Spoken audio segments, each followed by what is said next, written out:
Welcome to the Raman tutorial for GK.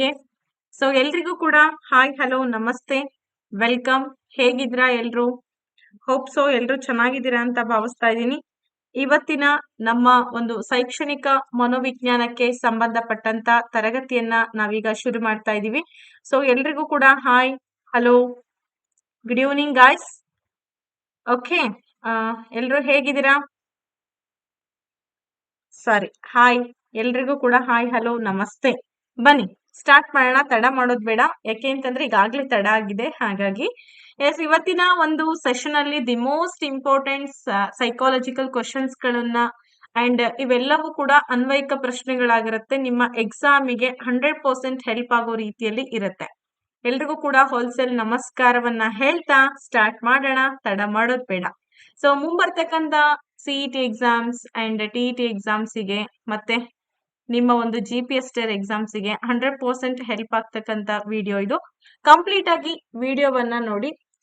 ಜೊತೆಗೆ ಈ ವಿಡಿಯೋಗಳು ನಿಮ್ಗೆ ನಿಜವಾಗ್ಲೂ ಕೂಡ ಹೆಲ್ಪ್ ಆಗತ್ತೆ. ಓಕೆ, ಹಾಯ್ ಎಲ್ಲರಿಗೂ ಕೂಡ.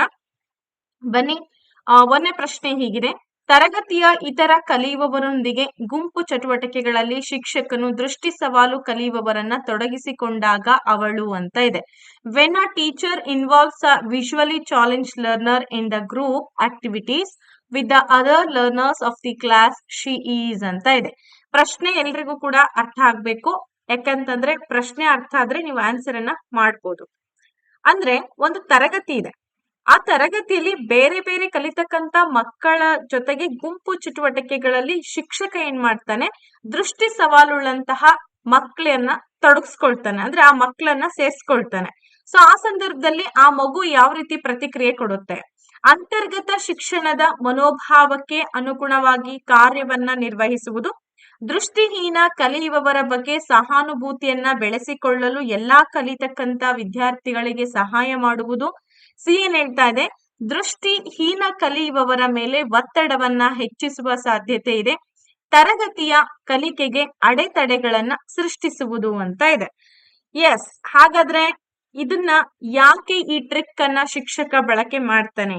ಎಲ್ಲಾ ಸಾಮಾನ್ಯ ವಿದ್ಯಾರ್ಥಿಗಳ ಜೊತೆಗೆ ದೃಷ್ಟಿ ಸವಾಲಿರ್ತಕ್ಕಂಥ ವಿದ್ಯಾರ್ಥಿಯನ್ನ ಆತ ಕಲಿಕೆಗೋಸ್ಕರ ಬಳಸ್ಕೊಂಡಿದ್ದಾನೆ. ಹಾಗಾದ್ರೆ ಅವನ್ ಮಾಡ್ತಾ ಇರ್ತಕ್ಕಂತ ಕೆಲ್ಸ ಏನು ಅಂತ ಕೇಳಿದ್ದಾರೆ. Very simple and very beautiful question. 100% ಈ ಅಂತರ್ಗತ ಶಿಕ್ಷಣದ ಮೇಲೆ ಕ್ವಶನ್ಸ್ ಅನ್ನ ಕೇಳ್ತಾರೆ ಅಲ್ವೇನ್ರಿ? ಓಕೆ, ಎಲ್ಲರೂ ಕೂಡ ಕೆಲವೊಬ್ರು ಆಪ್ಷನ್ ನಂಬರ್ ಎ ಅಂತ ಉತ್ತರ ಕೊಡ್ತಾ ಇದ್ರೆ, ಇನ್ನ ಕೆಲವೊಬ್ರು ಆಪ್ಷನ್ ನಂಬರ್ ಬಿ ಅಂತ ಉತ್ತರ ಕೊಡ್ತಾ ಇದ್ದೀರಾ. ನೋಡಿ, ಯೋಚನೆ ಮಾಡಿ, ಟೈಮ್ ತಗೊಳ್ಳಿ, ಟೈಮ್ ತಗೊಂಡು ಉತ್ತರ ಕೊಡಿ. ಗುಡ್ ಈವ್ನಿಂಗ್ ಗುಡ್ ಈವ್ನಿಂಗ್ ಎಲ್ಲರಿಗೂ ಕೂಡ. ಶಂಕರಪ್ಪ ಸರ್ ಅವರು ಏನ್ ಹೇಳ್ತಾರೆ, ಮೀನಾಕ್ಷಿ ಅವರು, ಬೀರ್ಲಿಂಗ ಅವರು, ಸಂಜು, ಯಶೋಧ ಮೇಡಮ್, ಭಾಗ್ಯಶ್ರೀ ಅವರು, ಪ್ರತಿಭಾ ಜಗದೀಶ್ ಅವರು, ಕೆಲವೊಬ್ರು ಬಿ ಮತ್ತೆ ಎ ಅಂತ ಉತ್ತರ ಕೊಡ್ತಾ ಇದ್ದೀರಾ. ಓಕೆ, ಹಾಗಾದ್ರೆ ನಿಮ್ ಉತ್ತರ ಎಷ್ಟು ಸರಿಯಾಗಿದೆ ತಪ್ಪಾಗಿದೆ ಅಂತ ನೋಡೋ ಸಮಯ ಈಗ. ಯಾಕೆ ಅಂತಂದ್ರೆ ಎ ಉತ್ತರ ಸರಿಯಾಗಿದೆ. ಯಾರೆಲ್ಲ ಎ ಅಂತ ಹೇಳಿ ಕೊಟ್ಟಿದ್ದೀರೋ ಆ ಉತ್ತರ ಸರಿಯಾಗಿದೆ. ಯಾಕೆ ಮೇಡಮ್ ಅಂತಂದ್ರೆ ಅಂತರ್ಗತ ಶಿಕ್ಷಣ, acting according to the spirit of inclusive education ಅಂತ ನಿಮಗೆಲ್ಲ ಗೊತ್ತೇ ಇದೆ. ಈ ಸಮನ್ವಯ ಶಿಕ್ಷಣದ ಮನೋಭಾವಕ್ಕೆ ಅನುಗುಣವಾಗಿ ಆತ ಕೆಲಸವನ್ನ ಮಾಡ್ತಾ ಇದ್ದಾನೆ. ಹಾಗಾದ್ರೆ ಸಮನ್ವಯ ಶಿಕ್ಷಣ ಅಂದ್ರೆ ಏನು? ನಾನ್ ನಿಮ್ಮನ್ನ ಪ್ರಶ್ನೆ ಕೇಳ್ತಾ ಇದ್ದೀನಿ, ವಾಟ್ ಈಸ್ ಇನ್ಕ್ಲೂಸಿವ್ ಎಜುಕೇಶನ್? ಈಗ ನಾವು ಸುಮ್ನೆ ಕಲಿಯೋದಕ್ಕಿಂತಲೂ ಕೂಡ ಕೆಲವೊಂದು ಕ್ವಶನ್ಸ್ ಗಳನ್ನ ನಾವು ರೈಸ್ ಮಾಡ್ತಾ ಮಾಡ್ತಾ ಕಲಿಯೋಣ. ವಾಟ್ ಈಸ್ ಇನ್ಕ್ಲೂಸಿವ್ ಎಜುಕೇಶನ್ ಅಥವಾ ಸಮನ್ವಯ ಶಿಕ್ಷಣ ಅಂದ್ರೆ ಏನು? ಯಾರು ಹೇಳ್ತೀರಾ? ಸರಿಯಾಗಿದೆ, ಆಪ್ಷನ್ ನಂಬರ್ ಎ ಅಂತ ಏನ್ ಉತ್ತರ ಹೇಳಿದ್ರಿ, 101% ನಿಮ್ ಉತ್ತರ ಸರಿಯಾಗಿದೆ. ಆದ್ರೆ ನಾನ್ ಕೇಳಿರುವಂತ ಪ್ರಶ್ನೆ ನಿಮ್ ಉತ್ತರ ಬರ್ಬೇಕು. What is inclusive education? Yes, ಒಳಗೊಳ್ಳುವ ಶಿಕ್ಷಣ. Okay, that's fine. ಆದ್ರೆ ನಾನು ಎಕ್ಸ್ಪ್ಲೇಷನ್ ಕೇಳ್ತಾ ಇದೀನಿ. ಸಮನ್ವಯ ಶಿಕ್ಷಣ ಅಂದ್ರೆ ಏನು? ಸಾಕಷ್ಟು ಸಲ ನಾವು ಈ ಕಾನ್ಸೆಪ್ಟ್ ಅನ್ನ ಓದ್ತೀವಿ, ಕೇಳ್ತೀವಿ, ಕಲಿತಾ ಇದೀವಿ. ಸೊ ಯಾವಾಗ್ಲೂ ಕೂಡ TET ಎಕ್ಸಾಮ್ ಬಂತು ಅಂತಂದ್ರೆ ಈ ಒಂದು ಕಾನ್ಸೆಪ್ಟ್ ಮೇಲೆ ಕ್ವಶನ್ ಇದ್ದೇ ಇರುತ್ತೆ, ಅದು ನಮಗೆ ಗೊತ್ತೇ ಇದೆ ಅಲ್ವಾ? ಒಳಗೊಳ್ಳುವಂತಹ ಶಿಕ್ಷಣ ಅಂದ್ರೆ ಈಗ ನಾವು ಸಾಮಾನ್ಯ ಮಕ್ಕಳ ಶಾಲೆಗಳಲ್ಲಿ ಇತರೆ ಸಮಸ್ಯೆಗಳಿರ್ತಕ್ಕಂತಹ ಮಕ್ಕಳು, ವಿಶೇಷ ಮಕ್ಕಳು ಅಂತ ಏನ್ ಕರಿತೀವಿ, ಅಂತ ಮಕ್ಕಳನ್ನ ಒಟ್ಟುಗೂಡಿಸಿ ನಾವು ಶಿಕ್ಷಣವನ್ನ ಕಲಿಸುವಂತ ಪ್ರಕ್ರಿಯೆ ಅಲ್ವೇನ್ರಿ? ಓಕೆ, ದೋಷವಿರುವ ಮಕ್ಕಳನ್ನ ಸಾಮಾನ್ಯ ಮಕ್ಕಳೊಂದಿಗೆ ಸೇರಿಸ್ಬಿಟ್ಟು ಕಲಿಸುವಂತ ಒಂದು ಪ್ರಕ್ರಿಯೆ ಅಂತೇಳಿ ಹೇಳ್ತಿದ್ದೀರಾ. ವೆರಿ ಗುಡ್, ಸರಿಯಾಗಿದೆ. ನಿಮ್ಮೆಲ್ಲರ ಉತ್ತರನೂ ಕೂಡ ಸರಿಯಾಗಿದೆ. ಇದನ್ನೇ ನಾವೇನಂತ ಕರಿತಾ ಇದೀವಿ, ಸಮನ್ವಯ ಶಿಕ್ಷಣ, ಇನ್ಕ್ಲೂಸಿವ್ ಎಜುಕೇಶನ್ ಅಂತ ಹೇಳಿ ಕರಿತಾ ಇದೀವಿ. ಹಾಗಾದ್ರೆ ಶಿಕ್ಷಕ ಏನ್ ಮಾಡ್ತಾ ಇದ್ದಾನೆ, ಸಾಮಾನ್ಯ ಮಕ್ಕಳ ಜೊತೆಗೆ ದೃಷ್ಟಿದೋಷ ಇರುವಂತ ಮಕ್ಕಳನ್ನ ಸೇರಿಸಿ ಪಾಠ ಮಾಡ್ತಾ ಇದ್ದಾನೆ. ಹಾಗಾಗಿ ನಾವು ಅದನ್ನ ಸಮನ್ವಯ ಶಿಕ್ಷಣ ಅಂತ ಕರಿತೀವಿ. ಯಾಕೆ ಈ ತರ ಮಾಡ್ತಾನೆ ಅಂತಂದ್ರೆ, ಆ ವಿದ್ಯಾರ್ಥಿಯ ಗೌರವಾನ್ವಿತ ಆತ್ಮವಿಶ್ವಾಸವನ್ನ ಬೆಳೆಸ್ಕೊಳ್ಬೇಕು, ಸಂಪೂರ್ಣ ಸಾಮರ್ಥ್ಯವನ್ನ ಅವಳು ಅನುಭವಿಸ್ಬೇಕು ಅನ್ನೋ ಒಂದು ಉದ್ದೇಶಕ್ಕೋಸ್ಕರ ಈ ಒಂದು ಶಿಕ್ಷಣ ಪದ್ಧತಿಯನ್ನ ಜಾರಿಗೆ ತಂದಿರುವಂತದ್ದು. ಎಸ್, ಎರಡನೇ ಕ್ವಶನ್ ನಿಮ್ಮ ಕಣ್ಣೆದ್ರಿಗೆ. Very good, very good, beautiful answers and quick ಆಗಿ ಆನ್ಸರ್ಸ್ ಅನ್ನ ಕೊಡ್ತಾ ಇದ್ದೀರಾ. ಎಲ್ಲಾ ತರಹದ ವಿದ್ಯಾರ್ಥಿಗಳನ್ನ ಒಳಗೊಂಡಂತ ಶಿಕ್ಷಣ ಅಂತ ಶ್ವೇತಾ ಅವ್ರು ಹೇಳಿದ್ರೆ, ವಿದ್ಯಾವರು ಸಾಮಾನ್ಯ ಮಕ್ಕಳಿಗೂ ವಿಶೇಷ ಅಗತ್ಯ ಇರುವಂತಹ ಮಕ್ಕಳಿಗೆ ಎರಡಕ್ಕೂ ಕೂಡ ನೀಡುವುದು ಅಂತ ಹೇಳ್ತಿದ್ದಾರೆ. Okay, very good. ಎರಡನೇ ಪ್ರಶ್ನೆಗೆ ನಿಮ್ ಉತ್ತರ ಬರ್ಬೇಕೀಗ. ಶಿಕ್ಷಕಿ ತನ್ನ ಬೋಧನೆಯಲ್ಲಿ ಆಡಿಯೋ ದೃಶ್ಯ ಸಾಧನಗಳನ್ನ ಮತ್ತು ದೈಹಿಕ ಚಟುವಟಿಕೆಗಳನ್ನ ಬಳಸ್ತಾರೆ. ಯಾಕೆ? A teacher uses audio visual aids and physical activities in her teaching because ಅವುಗಳು ಹೆಂಗ್ ಹೆಲ್ಪ್ ಮಾಡ್ತವೆ? ಪರಿಣಾಮಕಾರಿ ಮೌಲ್ಯಮಾಪನವನ್ನ ಸುಲಭೀಗೊಳಿಸುವಂತದ್ದು, ಕಲಿತಕ್ಕಂಥವರಿಗೆ ತಿರುವನ್ನ ಒದಗಿಸೋದು, ಕಲಿಕೆಯನ್ನ ಹೆಚ್ಚಿಸಲು ಗರಿಷ್ಠ ಸಂಖ್ಯೆಯ ಇಂದ್ರಿಯಗಳನ್ನ ಬಳಸಿಕೊಳ್ಳಲು, ಶಿಕ್ಷಕರಿಗೆ ಪರಿಹಾರವನ್ನ ಒದಗಿಸಲು ಅಂತ ಇದೆ. ಹಾಗಾದ್ರೆ facilitate effective assessment, provide a diversion to learners, utilise maximum number of senses to enhance learning, or provide relief to the teacher ಅಂತ ಇದೆ. ಹಾಗಾದ್ರೆ ತನ್ನ ಬೋಧನೆಯಲ್ಲಿ ಅವರು ಆಡಿಯೋ ಮತ್ತೆ ಈ ವಿಡಿಯೋ ಸಾಧನಗಳನ್ನ ಬಳಕೆ ಮಾಡೋದ್ರ ಜೊತೆಗೆ ತಮ್ಮ ಒಂದು ಫಿಸಿಕಲ್ ಆಕ್ಟಿವಿಟೀಸ್ ಗಳನ್ನ ಜಾಸ್ತಿ ಬಳಸ್ತಾ ಇದ್ದಾರೆ ಅಂತಂದ್ರೆ ಏನ್ ಕಾರಣ ಇರಬಹುದು? ವೆರಿ ಗುಡ್, ಪರವಾಗಿಲ್ಲ, ಸುಮಾರು ಜನ ಕರೆಕ್ಟ್ ಆನ್ಸರ್ ಕೊಡ್ತಾ ಇದ್ದೀರಿ. ಆಪ್ಷನ್ ನಂಬರ್ ಸಿ ಆಗತ್ತೆ ಮೇಡಮ್ ಅಂತ ಉತ್ತರ ಹೇಳ್ತಾ ಇದ್ದೀರಿ ಎಲ್ಲರೂ ಕೂಡ. ಸಿ ಆಗತ್ತೆ ಅಥವಾ ಎ ಆಗುತ್ತಾ, ಯಾವ್ದಾಗತ್ತೆ ಅಂತ ಈಗ ನಾವು ಚೆಕ್ ಮಾಡುವಂತ ಸಮಯ.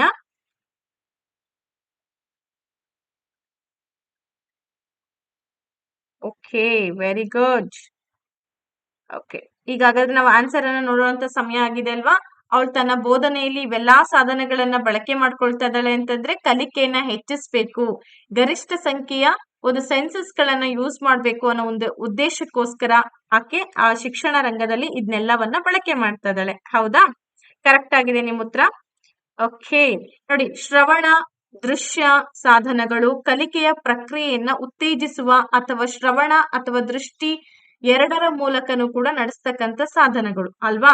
ಆದ್ರಿಂದ ಶಿಕ್ಷಕರು ಬೋಧನೆಯಲ್ಲಿ ಆಡಿಯೋ ಮತ್ತೆ ದೃಶ್ಯ ಸಾಧನಗಳು, ದೈಹಿಕ ಚಟುವಟಿಕೆಗಳನ್ನ ಬಳಸ್ಕೊಳ್ತಾರೆ. ಯಾಕೆ ಅಂತಂದ್ರೆ ಕಲಿಕೆಯನ್ನ ಹೆಚ್ಚು ಪರಿಣಾಮಕಾರಿಯಾಗಿ ಮಾಡ್ಬೇಕು, ಮತ್ತೆ ಹೆಚ್ಚೆಚ್ಚು ಇಂದ್ರಿಯಗಳನ್ನ ಬಳಸ್ಬೇಕು. ನಮ್ಮ ಬಾಯಿ ಆಗಿರ್ಬೋದು, ಕಣ್ಣೋಟ ಆಗಿರ್ಬೋದು, ನಮ್ಮ ಆಕ್ಷನ್ಸ್ ಗಳು. ಟೀಚಿಂಗ್ ಮಾಡುವಾಗ ಸುಮ್ನೆ ನಾವು ಕುತ್ಕೊಳಲ್ಲ, ಮಾಡುವಂತ ಸಂದರ್ಭದಲ್ಲಿ ಸಾಕಷ್ಟು ಆಕ್ಷನ್ಸ್ ಗಳನ್ನ ಮಾಡ್ತೀವಿ, ಬಾಡಿ ಲ್ಯಾಂಗ್ವೇಜಸ್ ಗಳನ್ನ ಯೂಸ್ ಮಾಡ್ತೀವಿ ಅಲ್ವಾ. ಮಾಡೋದ್ರಿಂದ ಮಕ್ಕಳಿಗೆ ಎನ್ಕರೇಜ್ಮೆಂಟ್ ಕೂಡ ಸಿಗತ್ತೆ. ನೆಕ್ಸ್ಟ್ ಕ್ವಶನ್, ಮೂರನೇ ಪ್ರಶ್ನೆ ನೋಡೋಣ. ಮೂರನೇ ಪ್ರಶ್ನೆ ತುಂಬಾ ಇಂಪಾರ್ಟೆಂಟ್ ಆಗಿರುವಂತ ಪ್ರಶ್ನೆ. S, very good. ಶಿಕ್ಷಕಿಯು ತನ್ನ ಕಲಿಯುವವರನ್ನ ಗುಂಪು ಚರ್ಚೆಗಳು, ಗುಂಪು ಯೋಜನೆಗಳು ಇತ್ಯಾದಿಗಳಂತಹ ಹಲವಾರು ಗುಂಪು ಚಟುವಟಿಕೆಗಳಲ್ಲಿ ತೊಡಗಿಸಿಕೊಳ್ಳುತ್ತಾರೆ. ಹಾಗಾದ್ರೆ ಅದು ಹೈಲೈಟ್ ಮಾಡುವಂತಹ ಕಲಿಕೆಯ ಆಯಾಮ ಯಾವುದು?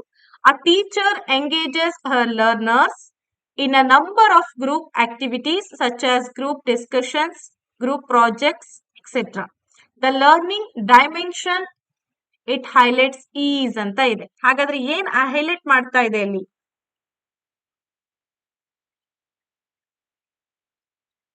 Okay,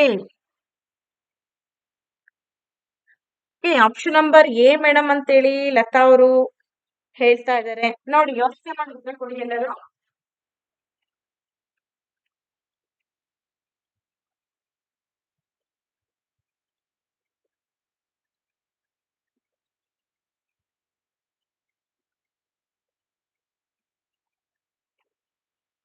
very good.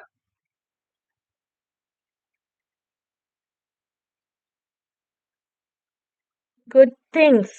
Option number D ಮತ್ತೆ ಸಿ ನೋಡಿ, ಮನೋರಂಜನೆಯ ಮೂಲಕ ಕಲಿಕೆ ಮಾಡ್ತಾ ಇದ್ದಾರಾ ಅಥವಾ ಭಾಷೆ ಮಾರ್ಗದರ್ಶಿ ಕಲಿಕೆ, ಸ್ಪರ್ಧೆ ಆಧಾರಿತ ಕಲಿಕೆ, ಸಾಮಾಜಿಕ ಚಟುವಟಿಕೆಯಾಗಿ ಕಲಿಕೆ ಅಂತ ಇದೆ.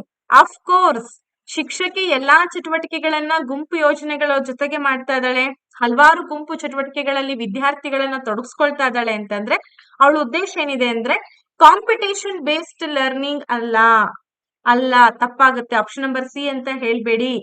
ಸಿ ಹೇಳಿದ್ರೆ ತಪ್ಪಾಗುತ್ತೆ. ಬಹಳಷ್ಟು ಜನ ಸಿ ಅಂತ ಹೇಳ್ತಿದ್ದೀರಾ, ಸಿ ತಪ್ಪಾಗುತ್ತೆ, ಸಿ ಸರಿಯಾಗಲ್ಲ. ಆಪ್ಷನ್ ನಂಬರ್ ಡಿ ಸರಿಯಾಗುತ್ತೆ. ಯಾಕಪ್ಪ ಅಂತಂದ್ರೆ ಈ ಸಾಮಾಜಿಕ ಚಟುವಟಿಕೆಯಾಗಿ ಕಲಿಕೆ ಅಂದ್ರೆ learning as a social activity ಅಂತ ಹೇಳ್ತೀವಿ.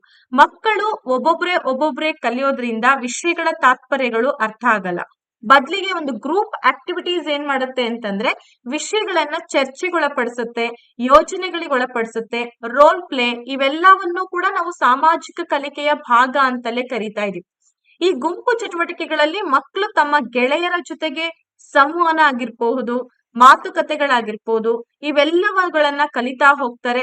ಸಾಮಾಜಿಕ ಕೌಶಲ್ಯಗಳನ್ನ ಕೂಡ ಹೆಚ್ಚಿಗೆ ಮಾಡ್ಕೊಳ್ತಾ ಹೋಗ್ತಾರೆ. ಅದಕ್ಕೋಸ್ಕರನೇ ನಾವು ಸಾಮಾಜಿಕ ಕಲಿಕೆಯನ್ನ ಮಕ್ಳಿಗೆ ಮಾಡಿಸ್ಬೇಕು ಅವಾಗವಾಗ.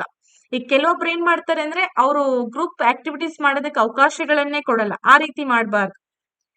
ಎಸ್, ಈಗ ಮುಂದಿನ ಪ್ರಶ್ನೆ ತುಂಬಾ ಇಂಪಾರ್ಟೆಂಟ್ ಆಗಿರುವಂತ ಪ್ರಶ್ನೆ. ನೋಡೋಣ ಎಷ್ಟು ಜನ ಆನ್ಸರ್ ಮಾಡ್ತೀರಾ ಅಂತೇಳಿ. ರೆಡಿ ಇದೀರಲ್ವಾ ಎಲ್ಲರೂ? ವಿಜ್ಞಾನ ಮತ್ತು ಕಲಾ ಪ್ರದರ್ಶನಗಳು, ಸಂಗೀತ ಮತ್ತು ನೃತ್ಯ ಪ್ರದರ್ಶನಗಳು ಮತ್ತು ಶಾಲಾ ನಿಯತಕಾಲಿಕೆಗಳನ್ನ ಹೊರತರುವುದು. Science and art exhibitions, music and dance shows and bringing out school magazines are mean to ಅಂತ ಇದೆ. ಯಾತಕ್ಕೋಸ್ಕರ ಇವುಗಳನ್ನ ತರಬೇಕು? ವಿವಿಧ ವೃತ್ತಿಗಳಿಗೆ ವಿದ್ಯಾರ್ಥಿಗಳಿಗೆ ತರಬೇತಿಯನ್ನ ನೀಡೋದಕ್ಕೋಸ್ಕರ, ಅಥವಾ ಶಾಲೆಗೆ ಹೆಸರನ್ನ ತರ್ಲಿಕ್ಕೋಸ್ಕರ, ಪೋಷಕರನ್ನ ತೃಪ್ತಿಪಡಿಸ್ಲಿಕ್ಕೋಸ್ಕರ, ಅಥವಾ ಕಲಿತಕ್ಕಂತ ವಿದ್ಯಾರ್ಥಿಗಳಿಗೆ ಸೃಜನಾತ್ಮಕವಾದಂತ ಒಂದು ಅವಕಾಶಗಳನ್ನ ಒದಗಿಸೋದಕ್ಕೋಸ್ಕರ. ಹಾಗಾದ್ರೆ ಶಿಕ್ಷಕರು ಇಲ್ಲಿ ಎಲ್ಲಾ ರೀತಿಯಾದಂತಹ ಒಂದು ಆಕ್ಟಿವಿಟೀಸ್ ಗಳನ್ನ ಮಕ್ಳ ಹತ್ರ ಮಾಡಿಸ್ತಾ ಇದಾರೆ. ವಿಜ್ಞಾನ ಆಗಿರ್ಬೋದು, ಎಕ್ಸಿಬಿಷನ್ಸ್ ಗಳಾಗಿರ್ಬೋದು, ಸಿಂಗಿಂಗ್ ಕಾಂಪಿಟೇಷನ್ಸ್ ಗಳಾಗಿರ್ಬೋದು, ಅಥವಾ ಡ್ಯಾನ್ಸಿಂಗ್ ಕಾಂಪಿಟೇಷನ್ಸ್ ಗಳಾಗಿರ್ಬೋದು, ಇವೆಲ್ಲವನ್ನ ಮಾಡ್ತಾ ಇದಾರೆ ಅಂತಂದ್ರೆ ಯಾವ ಉದ್ದೇಶಕ್ಕೋಸ್ಕರ ಮಾಡ್ತಾ ಇದಾರೆ ಅಂತ ಪ್ರಶ್ನೆ ಇದೆ. ಎಸ್, ಕಾಣಿಸ್ತಾ ಇದೆ ಅಲ್ವಾ ಎಲ್ರಿಗೂ ಕೂಡ ಉತ್ತರಗಳು? ಓಕೆ, ಇದೆಷ್ಟೇ ಪ್ರಶ್ನೆ? 4ನೇ ಪ್ರಶ್ನೆ. 4ನೇ ಪ್ರಶ್ನೆಗೆ ಎಷ್ಟು ಜನ ಉತ್ತರ ಕೊಡ್ತಾ ಇದ್ದೀರಾ? Very good. Option number D madam ಅಂತ ಹೇಳಿ ಹೇಳ್ತಿದ್ದೀರಾ ಬಹಳ ಜನ. ಇನ್ನು ಕೆಲವೊಬ್ರು ಎ ಅಂತ ಹೇಳ್ತಿದ್ದೀರಾ. ನಿಮಗೆ ಕನ್ಫ್ಯೂಷನ್ ಆಗತ್ತೆ ಎ ಮತ್ತೆ ಡಿ ನಡುವೆ. ಇನ್ನ 2 ಉತ್ತರಗಳಂತೂ ನಾವು ಆರಾಮಾಗಿ ತೆಗೆದು ಹಾಕ್ಬಿಡ್ಬೋದು, ಅದು ನಮಗೆ ನೆಸೆಸಿಟಿನೇ ಇಲ್ಲ. ಆದ್ರೆ ಎ ಮತ್ತೆ ಡಿ ನಡುವೆ ಸ್ವಲ್ಪ ಕಾನ್ಫ್ಲಿಕ್ಟ್ಸ್ ಇದೆ. ಸೃಜನಶೀಲ ಪಕ್ಕಾ ಮೇಡಮ್ ಅಂತ ಹೇಳಿ ಹೇಳ್ತಿದ್ದಾರೆ. ಓಕೆ, ಪರವಾಗಿಲ್ಲ, ನೋಡೋಣ ಹಾಗಾದ್ರೆ ಯಾವ್ದು ಪಕ್ಕಾ ಆಗುತ್ತೆ ಇಲ್ಲಿ ಅಂತೇಳಿ. 100% ಸೃಜನಶೀಲ. ಯಾಕೆಂದ್ರೆ ಮಕ್ಕಳಿಗೆ ವೃತ್ತಿ ಆಧಾರಿತ ಅಂತಂದ್ರೆ ಎಲ್ಲಾ ಆಕ್ಟಿವಿಟೀಸ್ ಅನ್ನ ಮಾಡಿಸ್ಬೇಕು ಅಂತಿಲ್ಲ. ಈ ವೃತ್ತಿ ಆಧಾರಿತ ಅಲ್ದಂಗೆನೆ ಕೆಲವೊಂದು ಸೃಜನಾತ್ಮಕ ಬೆಳವಣಿಗೆಗೋಸ್ಕರ ಈಗ ಬ್ರೈನ್ ಸ್ಟಾರ್ಮಿಂಗ್ ಮೆಥಡ್ ಅಂತ ಹೇಳಿ ಕರಿತೀವಿ ನೋಡಿ. ಬ್ರೈನ್ ಸ್ಟಾರ್ಮಿಂಗ್ ಮೆಥಡ್ ಅಂತಂದ್ರೆ ಮಕ್ಕಳಿಗೆ ಅಂತಹ ಕೆಲಸದ ಜೊತೆಗೆ ಕ್ಯೂರಿಯಾಸಿಟಿ ಇರುತ್ತೆ, ಆ ಕೆಲಸಗಳನ್ನ ಮಾಡಿಸುವಂತದ್ದು, ಜೊತೆಗೆ ಕುತೂಹಲಗಳು, ಅನ್ವೇಷಣೆಗಳು, ಆಟಕ್ಕೆ ಬೆಂಬಲವನ್ನ ಒದಗಿಸುವಂತದ್ರ ಮೂಲಕ ನಾವು ಮಕ್ಕಳಲ್ಲಿ ಸೃಜನಶೀಲತೆಯನ್ನ ಬೆಳೆಸ್ಬೇಕಾಗತ್ತೆ. ಅಲ್ವೇನ್ರಿ? ನಾವು ಮಾಡ್ತೀವ ಶಾಲೆಯಲ್ಲಿ ಈ ತರ? ನೀವೆಲ್ರು ಮಾಡ್ತೀರಾ? ಎಸ್ ಮೇಡಮ್, ಕೆಲವೊಂದ್ಸಲ ಮಾಡ್ತೀವಿ, ಕೆಲವೊಂದ್ಸಲ ಸಾಧ್ಯ ಆಗಲ್ಲ ಅಲ್ವಾ? ಯಾಕೆಂದ್ರೆ ಟೈಮ್ ಇರಲ್ಲ, ತುಂಬಾ ಕಡಿಮೆ ಇರುತ್ತೆ. ಹಾಗಾಗಿ ಈಗ 5th ಕ್ವಶನ್ ಅನ್ನ ನೋಡೋಣ. 5th question, it is the most important question and beautiful questions for you. ಒಬ್ಬ ಶಿಕ್ಷಕ ಯಾವಾಗಲೂ ತನ್ನ ಕಲಿಯುವವರಿಗೆ ಒಂದು ವಿಷಯದ ಪ್ರದೇಶದಲ್ಲಿ ಪಡೆದಂತಹ ಜ್ಞಾನವನ್ನ ಇತರ ವಿಷಯ ಕ್ಷೇತ್ರಗಳ ಜ್ಞಾನದೊಂದಿಗೆ ಲಿಂಕ್ ಮಾಡಲು ಸಹಾಯ ಮಾಡುತ್ತದೆ. ಹಾಗಾದ್ರೆ ಇದು ಪ್ರಚಾರ ಮಾಡಲು ಏನನ್ನ ಪ್ರಚಾರ ಮಾಡ್ಲಿಕ್ಕೆ ಸಹಾಯ ಮಾಡುತ್ತೆ ಅಂತ ಪ್ರಶ್ನೆ ಇದೆ. ಪ್ರಶ್ನೆ ಅರ್ಥ ಮಾಡ್ಕೊಳ್ಳಿ ಎಲ್ಲರೂ. A teacher always helps her learners link the knowledge they have derived in one subject area with the knowledge from other subject areas. This helps to promote. ಏನಕ್ಕೆ ಸಹಾಯ ಮಾಡುತ್ತೆ ಈ ಒಂದು ಆಕ್ಟಿವಿಟೀಸ್? ಪ್ರಶ್ನೆ ಓದ್ಕೊಳ್ಳಿ, ಒಂದಲ್ಲ 2 ಸಲ ಪ್ರಶ್ನೆ ಓದ್ಕೊಂಡು ಆನ್ಸರ್ಸ್ ಅನ್ನ ಮಾಡಿ. ಹಂಗೆ ಎಲ್ಲಾ ವಿಡಿಯೋ ನೋಡ್ತಾ ಇರುವಂತ ವಿದ್ಯಾರ್ಥಿಗಳಲ್ಲಿ ಒಂದು ಮನವಿ, ದಯವಿಟ್ಟು ಲೈಕ್ ಮಾಡಿ. ನಿಮ್ಗೋಸ್ಕರ ತರ್ತಿರ್ತಕ್ಕಂಥ videos English to Kannada 2 medium ನಲ್ಲೂ ಕೂಡ ಹೇಳುವಂತ ಪ್ರಯತ್ನ ನಡೀತಾ ಇದೆ. ಇದು ಅಫ್ಕೋರ್ಸ್ ಇಂಗ್ಲಿಷ್ ಮೀಡಿಯಂವರೆಗೂ ಕೂಡ ಹೆಲ್ಪ್ ಆಗುತ್ತೆ ಆ ಒಂದು ಉದ್ದೇಶ. ಓಕೆ, ಏನ್ ಉತ್ತರ ಇದೆ? ಆಪ್ಷನ್ ನಂಬರ್, ಈಗ ನಾನು ಹೇಳ್ತೀನಿ, ಪ್ರಶ್ನೆ ನೋಡ್ಕೊಂಡ್ರೆ ಎಲ್ಲರೂ ಕೂಡ. ಜ್ಞಾನದ ಪರಸ್ಪರ ಸಂಬಂಧ ಮತ್ತು ವರ್ಗಾವಣೆ, ವೈಯಕ್ತಿಕ ವ್ಯತ್ಯಾಸಗಳು, ಕಲಿತಕ್ಕಂಥವರ ಸ್ವಾಯತ್ತತೆ, ಬಲವರ್ಧನೆ ಅಂತ ಇದೆ. ಪ್ರಶ್ನೆ ನೋಡ್ಕೊಂಡ್ಮೇಲೆ ಆನ್ಸರ್ ನೋಡ್ಕೊಳ್ಳುವಂತ ಪ್ರಯತ್ನ ಮಾಡಿ.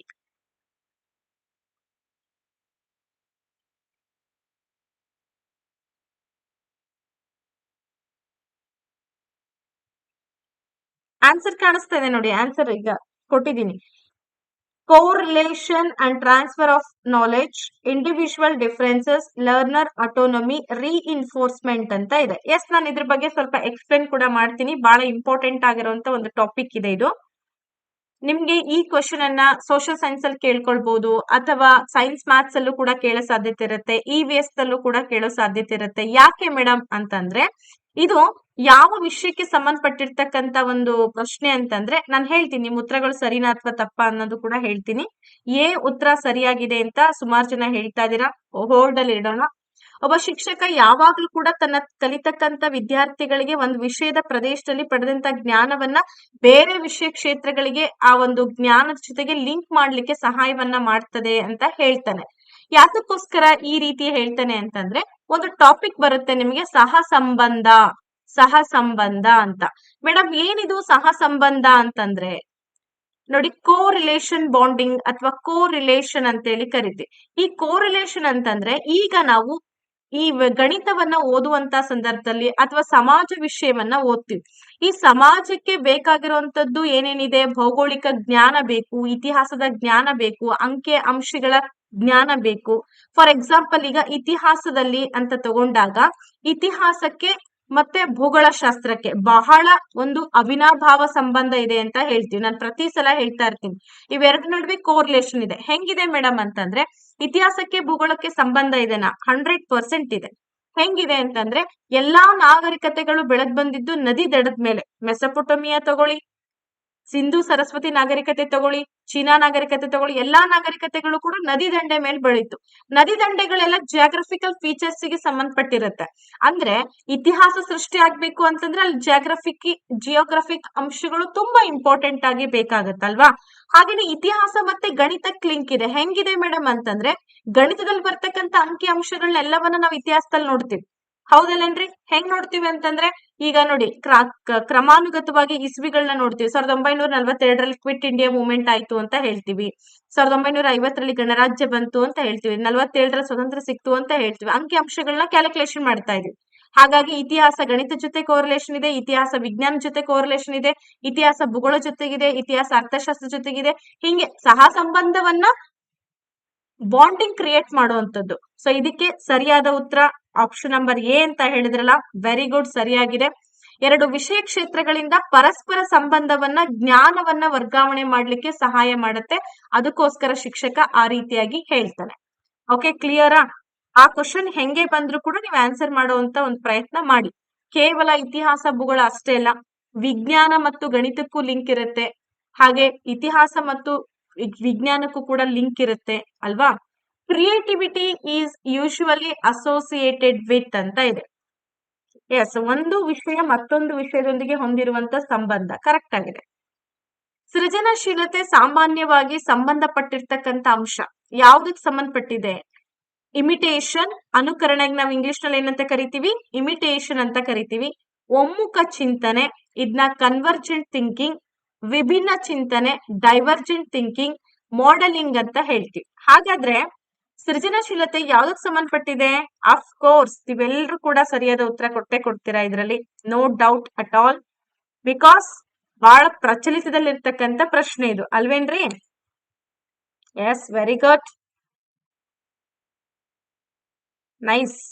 ನೈಸ್ ಆನ್ಸರ್ ಕೊಡ್ತಾ ಇದೀರಾ ಎಲ್ರು. ಆಪ್ಷನ್ ನಂಬರ್ ಸಿ ಆಗತ್ತೆ ಮೇಡಮ್ ಅಂತ ಹೇಳ್ತಿದ್ದೀರಲ್ವಾ? ಎಕ್ಸಾಕ್ಟ್ಲಿ, ಡೈವರ್ಜೆಂಟ್ ಥಿಂಕಿಂಗ್, ಸೃಜನಶೀಲತೆ ಅಂತಕ್ಕಂಥದ್ದು ಈಗ ನಾವು ನೋಡಿದ್ವಲ್ವಾ? ವಿಜ್ಞಾನ, ಸಾಹಿತ್ಯ, ಕಲೆ, ನೃತ್ಯ, ಸಂಗೀತ ಎಲ್ಲವನ್ನೂ ಕೂಡ ಒಳಗೊಳ್ಳುವಂಥದ್ದೇ ಸೃಜನಶೀಲತೆ ಅಂತ ಹೇಳ್ತೀವಿ. ಕೇವಲ ಒಂದೇ ಕಡೆ ಯೋಚನೆ ಮಾಡಲ್ಲ ಅದು, ಸಾಕಷ್ಟು ಆಲೋಚನೆಗಳು, ಹೊಸ ಹೊಸ ಆಲೋಚನೆಗಳ ಅನ್ವೇಷಣೆಗಳನ್ನ ಅದು ಹೊಂದಿರುತ್ತೆ. ಅದಕ್ಕೋಸ್ಕರನೇ ನಾವು ಅದನ್ನ ಏನಂತ ಕರಿತೀವಿ, ವಿಭಿನ್ನ ಚಿಂತನೆ ಅಂತೇಳಿ ಕರೆಯುವಂಥದ್ದು ಅಲ್ವೇನ್ರಿ. ನೆಕ್ಸ್ಟ್ ಹೋಗೋಣ ಮುಂದಿನ ಕ್ವೆಶನ್. 7th ಕ್ವೆಶನ್ ಹೀಗಿದೆ: ವೈದ್ಯಕೀಯ ಕಾಲೇಜಿಗೆ ಪ್ರವೇಶಕ್ಕೋಸ್ಕರ ಪ್ರವೇಶ ಪರೀಕ್ಷೆಯನ್ನ ತೆರವುಗೊಳಿಸಲು ವಿದ್ಯಾರ್ಥಿಯು ಶ್ರಮಿಸುತ್ತಾನೆ. ವಿದ್ಯಾರ್ಥಿಗೆ ಪ್ರೇರಣೆಯಾಗಿರ್ತಕ್ಕಂಥ ಅಂಶ ಯಾವುದು ಅಂತ ಕೇಳ್ತಿದ್ದಾರೆ. A student works hard to clear an entrance test for admission into a medical college. The student is said to be motivated. ನೋಡಿ, ಎಕ್ಸ್ಪೀರಿಮೆಂಟಲಿ, ಇಂಟ್ರಿನ್ಸಿಕಲಿ ಹಾಗೆ ಎಕ್ಸ್ಟ್ರಿನ್ಸಿಕಲಿ, ಇಂಡಿವಿಜುವಲಿ ಅಂತ ಇದೆ. ಪ್ರಾಯೋಗಿಕವಾಗಿ, ಆಂತರಿಕವಾಗಿ, ಬಾಹ್ಯವಾಗಿ, ಪ್ರತ್ಯೇಕವಾಗಿ. ಇದ್ರ ಬಗ್ಗೆ 100% ಒಂದು ಕ್ವಶನ್ ಬಂದೇ ಬರುತ್ತೆ. ಎವ್ರಿ ಟಿ ಎಕ್ಸಾಮ್ ಅಲ್ಲಿ ನೋಡಿ ನಿಮ್ಗೆ ಗೊತ್ತಾಗುತ್ತೆ. ಅಭಿಪ್ರೇರಣೆಗೆ ಸಂಬಂಧಪಟ್ಟಂತ ಅದರಲ್ಲೂ ಕೂಡ ಬಾಹ್ಯ ಅಭಿಪ್ರೇರಣೆ ಮತ್ತು ಆಂತರಿಕ ಅಭಿಪ್ರೇರಣೆ ಅಂತ 2 ಕಾನ್ಸೆಪ್ಟ್ ಇದಾವೆ. ಅಭಿಪ್ರೇರಣೆ ವಿಧಗಳು.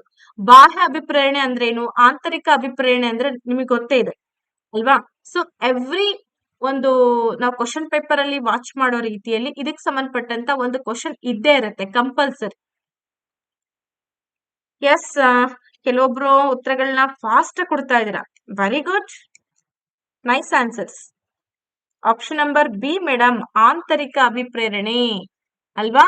ಇದನ್ನ ಇಂಟ್ರಿನ್ಸಿಕಲಿ ಅಂತ ಕರಿತೀವಿ, ಅಂದ್ರೆ ಆಂತರಿಕವಾದಂತ ಒಂದು ಅಭಿಪ್ರೇರಣೆ ಅಂತ ಕರಿತೀವಿ. ಯಾರ್ದೋ ಒಂದು ಮೋಟಿವೇಶನ್ ಇಂದಾಗ್ಲಿ, ಯಾರನ್ನ ಮೆಚ್ಚಿಸ್ಬೇಕು, ಯಾರೋ ಗೌರವ ಕೊಡ್ತಾರೆ ಅಂತ ಅಲ್ಲ.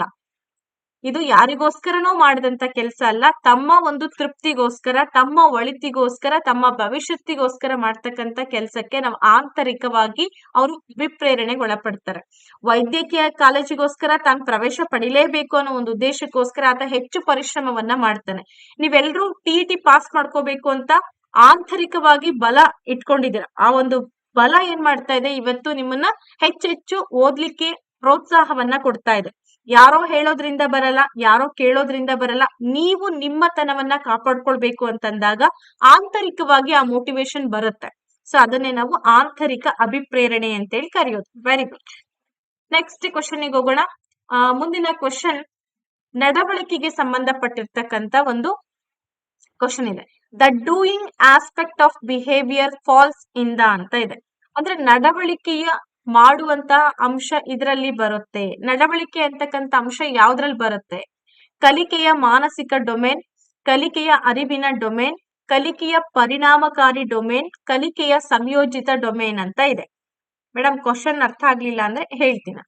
Psychological domain of learning, cognitive domain of learning, affective domain of learning, cognitive domain of learning ಅಂತ ಇದೆ. ಸೊ ಇದು ಎಲ್ಲಿ ಬರುತ್ತೆ ಅಂತಂದ್ರೆ ಬ್ಲೂಮ್ಸ್ ರವರ ಟ್ಯಾಕ್ಸಾನಮಿ ಅಂತೇಳಿ ಎಲ್ಲರೂ ಕೂಡ ಓದಿರ್ತೀರಾ ಅಂತ ಅನ್ಕೊಂಡಿದೀನಿ. ದಿ ಮೋಸ್ಟ್ ಇಂಪಾರ್ಟೆಂಟ್ ಕಾನ್ಸೆಪ್ಟ್ ಇದು. ಇದ್ರ ಮೇಲೆ ಕ್ವಶನ್ಸ್ ಬಂದೇ ಬರುತ್ತೆ. ಅಂದ್ರೆ ಬ್ಲೂಮ್ ಅವರ ಬೋಧನಾ ಉದ್ದೇಶಗಳ ವರ್ಗೀಕರಣಕ್ಕೆ ಸಂಬಂಧಪಟ್ಟಂತ ಕ್ವಶನ್ ಇದು. ಈ ನಡವಳಿಕೆಯಲ್ಲಿ ಬರ್ತಕ್ಕಂತ ಡೂಯಿಂಗ್ ಅಥವಾ ಮಾಡುವುದು ಅಂತಕ್ಕಂತ ಅಂಶ ಎದ್ರಲ್ಲಿ ಬರುತ್ತೆ ಅಂತ ಕೇಳಿದ್ದಾರೆ. ಮಾನಸಿಕ ವಲಯದಲ್ಲಿ ಬರುತ್ತೋ, ಅಥವಾ ಜ್ಞಾನಾತ್ಮಕ ವಲಯದಲ್ಲಿ ಬರುತ್ತೋ, ಪರಿಣಾಮಕಾರಿ ವಲಯದಲ್ಲಿ ಬರುತ್ತೋ, ಅಥವಾ ಸಂಯೋಜಿತ ವಲಯದಲ್ಲಿ ಬರುತ್ತೋ? ಎದ್ರಲ್ಲಿ ಬರುತ್ತಪ್ಪ? Bloom's taxonomy. It is the most important topic for your examinations. Yes, ಉತ್ತರಗಳು option number B, C, different answers ಬರ್ತಾ ಇದೆ. Not to worry. Very good.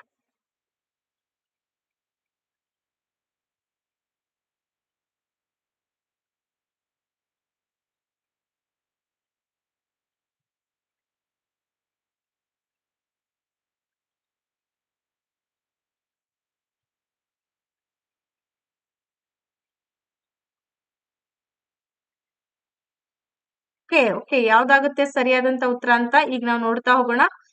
ತುಂಬಾ ಇಂಪಾರ್ಟೆಂಟ್ ಕಾನ್ಸೆಪ್ಟ್ ಅನ್ನ ನಾವು ಇದನ್ನ ತಿಳ್ಕೊಳ್ತಾ ಇರೋವಂಥದ್ದು. ಯಾಕೆಂದ್ರೆ ಎಕ್ಸಾಮ್ಸ್ ಅಲ್ಲಿ ನಿಮಗೆ ಬ್ಲೂಮ್ಸ್ ಅವರ ಒಂದು ಟ್ಯಾಕ್ಸಾನಮಿ ಥಿಯರಿ ಬಗ್ಗೆ ಕಂಪಲ್ಸರಿ ಕೇಳ್ತಾರೆ. ಹಾಗಾದ್ರೆ ಇದನ್ನ ನಾವು ಎಂತಹ ಡೊಮೇನ್ ಅಂತೇಳಿ ಕರಿತಾ ಇದೀವಿ? ಓಕೆ, ಸರಿಯಾಗಿದೆ. ಆಲ್ಮೋಸ್ಟ್ ನೀವೆಲ್ಲ ಕೊಟ್ಟಿರೋಂತ ಉತ್ತರ ಸರಿಯಾಗಿದೆ. ಆಪ್ಷನ್ ನಂಬರ್ ಸಿ ಮೇಡಮ್ ಅಂತೇಳಿ ಸುಮಾರು ಜನ ಹೇಳಿದ್ರಿ.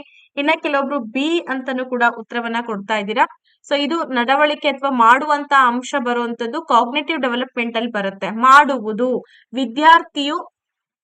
ವಿದ್ಯಾರ್ಥಿಯು ಏನ್ ಮಾಡ್ತಾನೆ ಅಂತಂದ್ರೆ ಕಲಿಕೆಗೆ ಸಂಬಂಧಪಟ್ಟಂತ ಎಲ್ಲಾ ವಿಷಯಗಳನ್ನ ಕಲಿಯುವಂತ ಸಾಮರ್ಥ್ಯವನ್ನ ಪಡ್ಕೊಳ್ತಾ ಇದ್ದಾನೆ ಅಂತಂದಾಗ ಅದು ಮಾಡುವ ಅಂತಕ್ಕಂಥ ಒಂದು ಅಂಶ ಬರುತ್ತೆ, ಮಾಡುವ ಅಂತಕ್ಕಂಥ ಒಂದು ನಿರ್ದಿಷ್ಟಕ ಬರುತ್ತೆ. ಸೊ ಹಾಗಾಗಿ ಮಾಡುತ್ತಾನೆ, ಮಾಡುವನು, ಇವೆಲ್ಲವೂ ಕೂಡ ಏನಪ್ಪಾ ಅಂದ್ರೆ ಅರಿವಿನ ಡೊಮೇನ್ ಅಥವಾ ಕಾಗ್ನೇಟಿವ್ ಡೆವಲಪ್ಮೆಂಟ್ ಅಥವಾ ಕಾಗ್ನೇಟಿವ್ ಝೋನ್ ಅಲ್ಲಿ ಬರ್ತಕ್ಕಂಥ ಅಂಶಗಳು ಅಲ್ವಾ. ಈ ಒಂದು ಕಾಗ್ನೇಟಿವ್ ಡೊಮೇನ್ ನಲ್ಲಿ ನಾವು ಯೋಚಿಸ್ತಕ್ಕಂಥ ರೀತಿಯಲ್ಲಿ ಬದಲಾಗುತ್ತೆ. ನಮ್ಮ ಬುದ್ಧಿವಂತಿಕೆ, ಮೆಮೊರಿ ಸಾಮರ್ಥ್ಯಗಳೆಲ್ಲವೂ ಕೂಡ ಒಳಗೊಳ್ಳುವಂತದಕ್ಕೆ ನಾವು ಕಾಗ್ನೇಟಿವ್ ವಲಯ ಅಂತೇಳಿ ಕರೆಯುವಂಥದ್ದು. ಕಾಗ್ನೇಟಿವ್ ವಲಯ ಅಂದ್ರೆ ಜ್ಞಾನಾತ್ಮಕ ವಲಯ ಅಷ್ಟೇ, ಅಲ್ಲೇನು ಬಹಳ ಕಾಂಪ್ಲಿಕೇಶನ್ಸ್ ಇಲ್ಲ, ವೆರಿ ಸಿಂಪಲ್ ಟಾಪಿಕ್ ಅದು. Which of the following is predominantly heredity related to factor ಅಂತ ಇದೆ. ಮೇಡಮ್ ಅರ್ಥ ಆಗಿಲ್ಲ ಅಂತಂದ್ರೆ ಹೇಳ್ತೀನಿ ನೋಡಿ. ಕೆಳಗಿನವುಗಳಲ್ಲಿ ಯಾವುದು ಪ್ರಧಾನವಾಗಿ ಅನುವಂಶಿಕತೆಗೆ ಸಂಬಂಧಿಸಿದಂತ ಅಂಶವಾಗಿದೆ? ಯಾರ ಹೇಳಿಕೆ ಅದು ಅಂತಂದ್ರೆ ನಿಮ್ಗೆ ಗೊತ್ತಿದೆ, ಅರಿವಿನ ಕಲಿಕೆ ಬಗ್ಗೆ ಯಾರು ಹೇಳ್ತಾರೆ? ಟ್ಯಾಕ್ಸಾನಮಿ ಥಿಯರಿ, ಬ್ಲೂಮ್ ಅವ್ರು ಹೇಳ್ತಾರೆ. ಅರ್ಥ ಆಯ್ತಾ? ಸಾಮಾಜಿಕ ಚಟುವಟಿಕೆಗಳಲ್ಲಿ ಭಾಗವಹಿಸುವಿಕೆ, ಸಮವಯಸ್ಕರ ಗುಂಪಿನ ಕಡೆಗೆ ವರ್ತನೆ, ಚಿಂತನೆಯ ಮಾದರಿ, ಕಣ್ಣುಗಳ ಬಣ್ಣ ಅಂತ ಇದೆ. ಹಾಗಾದ್ರೆ ಅನುವಂಶಿಕತೆಗೆ ಸಂಬಂಧಪಟ್ಟಂತಹ ಪ್ರಮುಖ ಅಂಶ ಯಾವುದಿಲ್ಲಿ? ಎಸ್, ಬರ್ಲಿ ಉತ್ತರ, ಕ್ವಿಕ್ ಆಗಿ ಬರ್ಬೇಕು. Very good, very good. ಕಣ್ಣುಗಳ ಬಣ್ಣ. ಈಗ ನಮ್ಮ ಪೂರ್ವಜರಿಂದ ನಾವು ಪಡ್ಕೊಂಡು ಬಂದಂತ ಕೆಲವೊಂದು ಗುಣಗಳನ್ನ ಆಧರಿಸಿ ನಾವು ಅದನ್ನ ಅನುವಂಶೀಯತೆ ಅಂತ ಕರಿತಾ ಇದೀವಿ. ನಾವು ಬೆಳೆದಂತ ಪರಿಸರಕ್ಕೆ ನಾವು ಪಡ್ಕೊಂಡು ಬಂದಿರುವಂತ ಅನುವಂಶಿಕ ಗುಣಕ್ಕೆ ಸಾಕಷ್ಟು ವ್ಯತ್ಯಾಸಗಳಿರುತ್ತೆ. ಈ ಒಂದು ಸಮವಯಸ್ಕರ ಗುಂಪಿನ ಜೊತೆಗೆ ಬೆರೆಯುವಂತದ್ದಾಗಿರ್ಬೋದು, ಚಿಂತನೆ ಮಾದರಿಗಳಾಗಿರ್ಬೋದು, ಸಾಮಾಜಿಕ ಚಟುವಟಿಕೆಗಳಲ್ಲಿ ನಾವು ಭಾಗವಹಿಸೋದಾಗಿರ್ಬೋದು. ಸೊ ಇವೆಲ್ಲವೂ ಕೂಡ ಯಾವುದನ್ನು ಒಳಗೊಳ್ಳುತ್ತೆ ಅಂದ್ರೆ ಪರಿಸರಕ್ಕೆ ಸಂಬಂಧಪಟ್ಟಂತ ಒಂದು ವಲಯಗಳು ಅಲ್ವಾ. ಪರಿಸರ ನಮ್ಗೆ ಇವನ್ನೆಲ್ಲ ಕಲಿಸ್ಕೊಡುತ್ತೆ. ಆದ್ರೆ ಕಣ್ಣುಗಳ ಬಣ್ಣ, ಕೆಲವೊಬ್ರು ಕಣ್ಣು ವಿಚಿತ್ರವಾಗಿರುತ್ತೆ, ಬೆಕ್ಕಿನ ಕಣ್ಣು ಅಂತ ಹೇಳ್ತೀವಿ, ಕೆಲವೊಂದು ಕಣ್ಣು ಬೇರೆ ಬೇರೆ ಬೇರೆ ಬೇರೆ ಆಯಾಮದಲ್ಲಿ ನೋಡ್ತಾ ಇರ್ತೀವಿ. ಸೊ ಇವೆಲ್ಲವೂ ಕೂಡ ಅನುವಂಶಿಕವಾಗಿ ನಮಗ್ ಬಂದಂತ ಬಳವಳಿಗಳು ಅಂತ ಕರಿತಾ ಇದೀವಿ. ಓಕೆ, ಹಾಗಾಗಿ ಆಪ್ಷನ್ ನಂಬರ್ 4 ಸರಿಯಾದಂತ ಉತ್ತರ. ನೆಕ್ಸ್ಟ್ ಹೋಗೋಣ 10ನೇ ಪ್ರಶ್ನೆ. ನೋಡಿ ಎಷ್ಟು ಕ್ವಿಕ್ ಆಗಿ 10ನೇ ಪ್ರಶ್ನೆಗೆ ಬಂದ್ವಿ ನಾವು. ಶಿಕ್ಷಕರು ತಮ್ಮ ವಿದ್ಯಾರ್ಥಿಗಳ ದೋಷಗಳನ್ನ ಹೇಗೆ ಅಧ್ಯಯನ ಮಾಡಬೇಕು? Teacher should study the errors of the students. They often indicate the need for differentiated curriculum, extent of their knowledge, remedial strategies needed, pathways for ability grouping ಅಂತ ಇದೆ. ಅಂದ್ರೆ ಹೌದು, ಶಾಂತಿ ಅವ್ರು ಹೇಳ್ತಾರೆ ನೋಡಿ, 2019 ಕ್ವಶನ್ ಬಂದಿತ್ತದು ಅಂತ. ಹೌದು, ಬಂದಿತ್ತು. ವಿಭಿನ್ನ ಪಠ್ಯಕ್ರಮದ ಅವಶ್ಯಕತೆ, ಅವರ ಜ್ಞಾನದ ಪ್ರಮಾಣ, ಅಗತ್ಯವಿರುವ ಪರಿಹಾರ ತಂತ್ರಗಳು, ಸಾಮರ್ಥ್ಯದ ಗುಂಪಿಗೆ ಮಾರ್ಗಗಳು ಅಂತ ಇದೆ.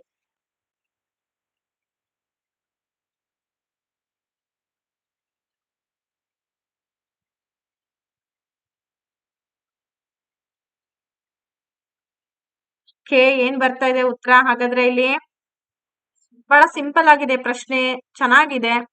ಕಂಪ್ಲೀಟ್ ಆಗಿ ನೀವು ಹೇಳಿದ್ರಿ, ಅರ್ಥ ಮಾಡ್ಕೊಂಡ್ರಿ ಅಂತಂದ್ರೆ ಡೆಫಿನೆಟ್ಲಿ ಅರ್ಥ ಆಗುತ್ತೆ ಇದು.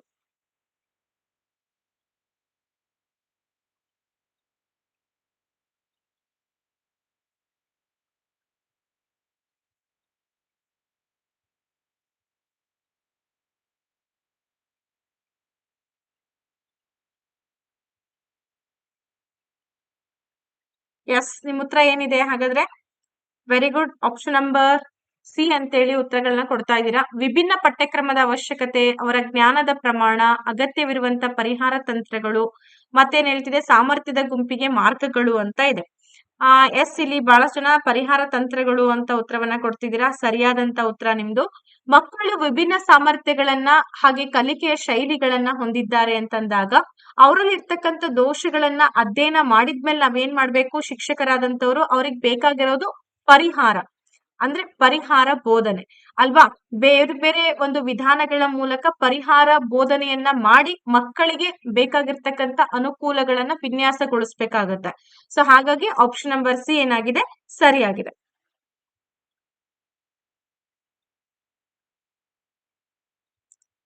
11ನೇ ಪ್ರಶ್ನೆಗೆ ಹೋಗೋಣ. ಸೀಮಾ ಪ್ರತಿ ಪಾಠವನ್ನ ಬೇಗನೆ ಕಲಿತಾಳೆ, ಆದ್ರೆ ಲೀನಾ ಅವುಗಳನ್ನ ಕಲಿಯೋದಕ್ಕೆ ಹೆಚ್ಚು ಸಮಯವನ್ನ ತೆಗೆದುಕೊಳ್ತಾಳೆ. ಹಾಗಾದ್ರೆ ಇದು ವಿಕಾಸದ ಯಾವ ತತ್ವವನ್ನ ಸೂಚಿಸುತ್ತೆ? Seema learns every lessons very quickly, but Lena takes longer to learn them. It denotes the developmental principle of ಅಂತ ಇದೆ. Interrelationships, continuity, general to specific, individual differences ಅಂತ ಇದೆ. ಹಾಗಾದ್ರೆ ಅಂತರ ಸಂಬಂಧಗಳು, ನಿರಂತರತೆ, ಸಾಮಾನ್ಯದಿಂದ ನಿರ್ದಿಷ್ಟವಾಗಿ, ವೈಯಕ್ತಿಕ ವ್ಯತ್ಯಾಸಗಳು ಅಂತ ಇದೆ. ಅಫ್ಕೋರ್ಸ್ ಈ ಪ್ರಶ್ನೆ 2014ರಲ್ಲಿ ಬಂದಿತ್ತು. 2014 ಅಲ್ಲ, 2017ರಲ್ಲಿ ಬಂದಂತ ಪ್ರಶ್ನೆ ಇದು ಅಲ್ವೇನ್ರಿ?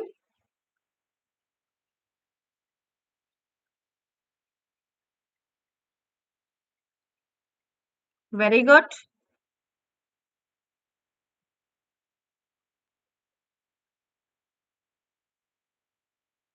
ಆಲ್ಮೋಸ್ಟ್ ಎಲ್ಲರೂ ಕೂಡ ಸರಿಯಾದ ಉತ್ತರವನ್ನ ಕೊಡೋ ಪ್ರಯತ್ನದಲ್ಲಿ ಇದ್ದೀರಾ. ಆಪ್ಷನ್ ನಂಬರ್ ಡಿ ಆಗುತ್ತೆ ಮೇಡಮ್ ಅಂತ. ಅಫ್ಕೋರ್ಸ್ ಇದು 100% ಸರಿಯಾದಂತ ಉತ್ತರ. ಇಂಡಿವಿಜುವಲ್ ಡಿಫರೆನ್ಸಸ್ ಅಂತ ಕರಿತಾ ಇದೀವಿ. ಅವಳಿಗೆ ಪ್ರತಿಪಾಠವನ್ನ ಬೇಗ ಕಲಿತಾ ಇದ್ದಾಳೆ, ಇವಳಿಗೆ ಕಲಿಯಕ್ ಆಗ್ತಾ ಇಲ್ಲ ಅಂತಂದ್ರೆ ಇಬ್ರ ನಡುವೆ ನಾವು ಕಾಣುವಂತದ್ದು ವೈಯಕ್ತಿಕ ವ್ಯತ್ಯಾಸಗಳು. ಅದು ಅವಳು ಪಡ್ಕೊಂಡ್ ಬಂದಿರುವಂತ ಪರಿಸರದಿಂದ ಆಗಿರ್ಬೋದು ಅಥವಾ ಆನುವಂಶಿಕತೆಯಿಂದ ಆಗಿರ್ಬೋದು, ಈ ಒಂದು ಪ್ರಾಬ್ಲಮ್ ಕ್ರಿಯೇಟ್ ಆಗ್ತಾ ಇರತ್ತೆ. ಇನ್ನ ಅಂತರ್ ಸಂಬಂಧಗಳು, ನಿರಂತರತೆ. ಸೊ ನಿರಂತರತೆನೂ ಕೂಡ ವಿಕಾಸದ ತತ್ವನೇ. ಆದ್ರೆ ಇಲ್ಲಿ ಕೊಟ್ಟಿರುವಂತ ಸಿಚುವೇಶನ್ ತಕ್ಕಂಗೆ ನಾವ್ ಯಾವ್ದು ವಿಕಾಸದ ತತ್ವ ಅಂತೇಳಿ ಗುರುತಿಸ್ಬೇಕಾಗತ್ತೆ. ಓಕೆ, ಯಾವುದೇ ಇಬ್ಬರು ವ್ಯಕ್ತಿಗಳು ಒಂದೇ ರೀತಿ ಇರೋದಿಲ್ಲ, ಅದ್ ನಮಗೂ ಗೊತ್ತಿದೆ ಅಲ್ವಾ? ನಾವೆಲ್ಲರೂ ಕೂಡ ಒಬ್ರಿಗೊಬ್ರು ಎತ್ತರ, ತೂಕ, ಬಣ್ಣದಲ್ಲಿ ಅಲ್ದಂಗೆನೆ ವ್ಯಕ್ತಿತ್ವ, ಬುದ್ಧಿವಂತಿಕೆ, ವರ್ತನೆಗಳಲ್ಲೂ ಕೂಡ ಸಾಕಷ್ಟು ವಿಭಿನ್ನವಾದಂತಹ ಒಂದು ವರ್ತನೆಯನ್ನ ತೋರ್ತಾ ಇರ್ತೀವಿ. ಆದ್ರಿಂದಲೇ ನಾವ್ ಹೇಳ್ತೀವಿ ಸೀಮಾ ಮತ್ತೆ ಲೀನಾ ಇವರಿಬ್ಬರ ನಡುವೆ ವೈಯಕ್ತಿಕ ವ್ಯತ್ಯಾಸಗಳಿದೆ ಅಲ್ವಾ? Okay, very good. ನೆಕ್ಸ್ಟ್ ಪ್ರಶ್ನೆಗೆ ಹೋಗೋಣ. ಮುಂದಿನ ಪ್ರಶ್ನೆ ಹೀಗಿದೆ: ವಿಕಾಸವನ್ನ ರೂಪಿಸುವ ಪರಿಸರದ ಅಂಶಗಳು ಈ ಕೆಳಗಿನವುಗಳನ್ನ ಹೊರತುಪಡಿಸಿ ಎಲ್ಲವನ್ನೂ ಕೂಡ ಒಳಗೊಂಡಿರುತ್ತದೆ ಅಂತ ಇದೆ. Environmental factors that shape development include all of the following except ಅಂತ ಇದೆ. ಒಂದನ್ನ ಹೊರತುಪಡಿಸ್ಬಿಟ್ಟು ಇನ್ನೆಲ್ಲವೂ ಕೂಡ ವಿಕಾಸಕ್ಕೆ ಸಂಬಂಧಪಟ್ಟಿರುವಂತ ಅಂಶಗಳು ಅಂತ ಇದೆ. ಸಂಸ್ಕೃತಿ, ಶಿಕ್ಷಣದ ಗುಣಮಟ್ಟ, ಮೈಕಟ್ಟು, ಪೋಷಣೆಯ ಗುಣಮಟ್ಟ ಅಂತ ಇದೆ. ಹೌದು, ಮಗುವಿನ ಹಾಗೆ ಇನ್ನೊಂದು ಮಗು ಇರ್ಲಿಕ್ಕೆ ಆಗಲ್ಲ. ಯಾಕೆ ಅಂತಂದ್ರೆ ಅಲ್ಲಿ ಇಂಡಿವಿಜುವಲ್ ಡಿಫ್ರೆನ್ಸಸ್ ಗಳು ಜಾಸ್ತಿ ಕಂಡು ಬರುತ್ತೆ ಅಲ್ವಾ? ಈಗ ನಿಮ್ ತರನೇ ನಿಮ್ ಮನೇಲಿ ನಿಮ್ ಅಕ್ಕ ಆಗ್ಲಿ, ತಂಗಿ ಆಗ್ಲಿ, ಅಣ್ಣ ಆಗ್ಲಿ, ತಮ್ಮ ಆಗ್ಲಿ ಇರಕ್ಕಾಗಲ್ಲ. ಕೆಲವೊಂದ್ಸಲ ನಿಮ್ಮಲ್ಲೇನೆ ಸಾಕಷ್ಟು ಡಿಫ್ರೆನ್ಶಿಯೇಟ್ ಗಳನ್ನ ಕಾಣ್ಕೋಬಹುದು. ಈಗ ನಾನ್ ಪ್ರತಿ ಸಲ ಹೇಳ್ತಾ ಇರ್ತೇನೆ, ನಿಮ್ಗೆ ಕನ್ನಡ ವಿಷಯ ತುಂಬಾ ಚೆನ್ನಾಗಿ ಬರ್ತಾ ಇತ್ತು ಅಂದ್ರೆ ಇಂಗ್ಲಿಷ್ ವಿಷಯ ಬರ್ತಾ ಇರಲ್ಲ. ನಿಮ್ಮಲ್ಲೇ ಡ್ಯುಯಲ್ ಪರ್ಸನಾಲಿಟಿ ಇರುತ್ತೆ. ಅದನ್ನ ಅಂತರ್ ವ್ಯಕ್ತಿತ್ವ ಭಿನ್ನತೆಗಳು ಅಂತ ಕರಿತಾ ಇದೀವಿ. ಅದನ್ನು ಕೂಡ ಪ್ರಶ್ನೆ ಎಷ್ಟೋ ಸಲ ಕೇಳಿದ್ದಾರೆ. ಒಬ್ಬ ವ್ಯಕ್ತಿ ಒಂದ್ ಕ್ಷೇತ್ರದಲ್ಲಿ ತುಂಬಾ ಪ್ರಸಿದ್ಧಿಯನ್ನ ಪಡ್ಕೊಂಡ್ರೆ ಇನ್ನೊಂದು ಕ್ಷೇತ್ರದಲ್ಲಿ ಪಡ್ಕೊಳಕ್ ಆಗಲ್ಲ. ಅದಕ್ಕೆ ಏನಪ್ಪ ವ್ಯತ್ಯಾಸ ಅಂತಂದ್ರೆ ಅಂತರ್ ವ್ಯಕ್ತಿ ಸಂಬಂಧ ಅಂತ ಕರಿತೀವಿ, ಅಂದ್ರೆ ಅಂತರ್ ವ್ಯಕ್ತಿತ್ವ. ಸರಿನಾ? ಹಾ, ಮೈಕಟ್ಟು ಒಂದನ್ನ ಬಿಟ್ಟು ಇನ್ನುಳಿದವೆಲ್ಲವೂ ಕೂಡ ಪರಿಸರಕ್ಕೆ ಸಂಬಂಧಪಟ್ಟಿರ್ತಕ್ಕಂತ ಅಂಶಗಳು. ಹೌದಾ? ಕರೆಕ್ಟ್ ಏನ್ರಿ? ಮೈಕಟ್ಟು ಯಾವ್ದಕ್ ಸಂಬಂಧಪಟ್ಟಿದೆ? ಇದು ಬೆಳವಣಿಗೆಗೆ ಸಂಬಂಧಪಟ್ಟಿರ್ತಕ್ಕಂಥದ್ದು. ಹಾಗಾಗಿ ಸಂಸ್ಕೃತಿ ಆಗಿರ್ಬೋದು, ಶಿಕ್ಷಣದ ಗುಣಮಟ್ಟ ಆಗಿರ್ಬೋದು, ಪೋಷಣೆ ಮಟ್ಟ ಆಗಿರ್ಬೋದು, ಇವೆಲ್ಲವೂ ಕೂಡ ನಮ್ಗೆ ಪರಿಸರ ಕೊಡುವಂಥದ್ದು. ನಮ್ಮ ಪರಿಸರದ ಮೇಲೆ ಡಿಪೆಂಡೆಂಟ್ ಆಗಿರುತ್ತೆ. ನಾವು ಪಡ್ಕೊಳ್ಳುವಂತ ಸಂಸ್ಕೃತಿ, ನಾವು ಹೋಗುವಂತ ಜನ, ಸಮುದಾಯ, ಸಮಾಜ ಹೇಗಿರುತ್ತೆ ಅದ್ರ ಮೇಲೆ ನಮ್ಮ ಸಂಸ್ಕೃತಿ ಡಿಪೆಂಡ್ ಆಗುತ್ತೆ. ಮೇಡಮ್ ಮನೇಲಿ ಇರ್ತೀವಲ್ವಾ, ಮನೆ ಸಂಸ್ಕೃತಿ ಹೌದು, ಅದು ಕೂಡ ಪರಿಸರನೇ. ಆದ್ರೆ ಆನುವಂಶಿಕವಾಗಿ ನಾವು ಸಂಸ್ಕೃತಿನ ಬೆಳೆಸ್ಕೊಳಕ್ ಆಗಲ್ಲ. ಇನ್ನು ಶಿಕ್ಷಣದ ಗುಣಮಟ್ಟನೂ ಕೂಡ ಅಷ್ಟೇ. ಆನುವಂಶಿಕವಾಗಿ ಶಿಕ್ಷಣವನ್ನ ಪಡ್ಕೊಳಕ್ ಆಗತ್ತಾ? ಇಲ್ಲ. ಇದು ಕೂಡ it is also depends on environmental factor ಅಲ್ವಾ? ಹಾಗಾಗಿ ಆಪ್ಷನ್ ನಂಬರ್ ಸಿ ಏನಿದೆ, ಮೈಕಟ್ಟು ಸರಿಯಾದಂತ ಉತ್ತರ. ಫಿಸಿಕ್, ಮೈಕಟ್ಟಿಗೆ ಇಂಗ್ಲಿಷ್ ನಲ್ಲಿ ಏನಂತ ಕರಿತೀವಿ? ಫಿಸಿಕ್ ಅಂತೇಳಿ ಕರಿತೀವಿ. ಎಸ್, ನೆಕ್ಸ್ಟ್ ಪ್ರಶ್ನೆಗೆ ಹೋಗೋಣ. ತುಂಬಾ ಇಂಪಾರ್ಟೆಂಟ್ ಪ್ರಶ್ನೆ ಇದೆ. ಜೊತೆಗೆ ವಿಡಿಯೋನ ಲೈಕ್ ಮಾಡದೇ ಇರುವಂತ ವಿದ್ಯಾರ್ಥಿಗಳು ಆದಷ್ಟು ಬೇಗ ಲೈಕ್ ಮಾಡಿ ವಿಡಿಯೋ ನೋಡ್ತಾ ಹೋಗ್ರಿ. According to theories of motivation, a teacher can enhance learning by ಅಂತ ಇದೆ. ಪ್ರೇರಣೆ ಸಿದ್ಧಾಂತಗಳ ಪ್ರಕಾರ ಒಬ್ಬ ಶಿಕ್ಷಕನು ಕಲಿಕೆಯನ್ನ ಹೇಗೆ ಹೆಚ್ಚಿಸಬಹುದು? ಯಾವುದರ ಮೂಲಕ ಕಲಿಕೆಯನ್ನ ಹೆಚ್ಚಿಸಬಹುದು? ನಿರೀಕ್ಷೆಗಳ ಏಕರೂಪದ ಮಾನದಂಡಗಳನ್ನ ಹೊಂದಿಸುವುದು, ವಿದ್ಯಾರ್ಥಿಗಳಿಂದ ಯಾವುದೇ ನಿರೀಕ್ಷೆಗಳನ್ನ ಹೊಂದಿಲ್ಲ, ಅತ್ಯಂತ ಹೆಚ್ಚಿನ ನಿರೀಕ್ಷೆಗಳನ್ನ ಹೊಂದಿಸುವುದು, ವಿದ್ಯಾರ್ಥಿಗಳಿಂದ ವಾಸ್ತವಿಕ ನಿರೀಕ್ಷೆಗಳನ್ನ ಹೊಂದಿಸುವುದು ಅಂತ ಇದೆ. ನಿಮಗೆ ಮೋಟಿವೇಶನ್ ಥಿಯರೀಸ್ಗಳು ಗೊತ್ತೇ ಇದೆ, ಪ್ರೇರಣಾ ಸಿದ್ಧಾಂತ ಅಂತೇಳಿ ಕರಿತೀವಿ. ಸೊ ಈ ಸಿದ್ಧಾಂತದ ಪ್ರಕಾರ ಒಬ್ಬ ಶಿಕ್ಷಕನು ವಿದ್ಯಾರ್ಥಿಗೆ ಹೆಂಗೆ ಕಲಿಕೆಯನ್ನ ಜಾಸ್ತಿ ಮಾಡ್ಬೋದು, ಯಾವ ದಾರಿ ಮೂಲಕ ಕಲಿಕೆಯನ್ನ ಜಾಸ್ತಿ ಮಾಡ್ಬೋದು ಅಂತ ಇದೆ ಪ್ರಶ್ನೆ. ಹಾ, ಸರಿಯಾದ ಉತ್ತರ ಏನಾಗುತ್ತೆ ನೋಡಿ, ಇಂಗ್ಲಿಷ್ ಮೀಡಿಯಂನವ್ರು ಕೂಡ ಈ ಕಡೆ ನೋಡ್ಕೊಳ್ಳಿ. setting uniform standards of expectations, not having any expectations from students, setting extremely high expectations, setting realistic expectations from students ಅಂತ ಇದೆ.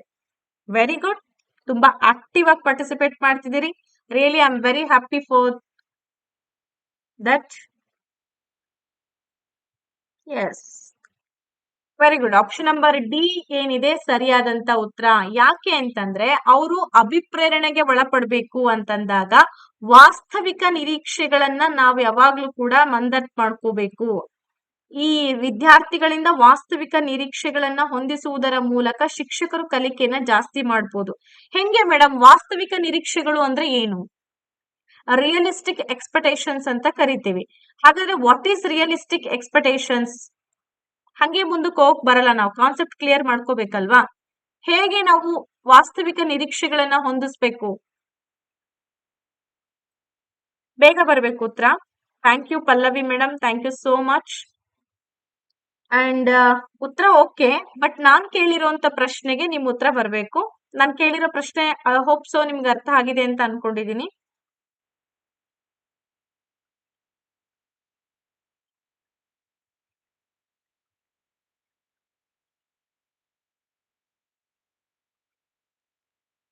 ಓಕೆ, ಸ್ವಲ್ಪ ಲೇಟ್ ಆಗ್ತಿದೆ ನಿಮ್ ಉತ್ತರ ಬರೋದು. ಹೋಗೋಣ ಮುಂದಕ್ಕಾಗಾದ್ರೆ.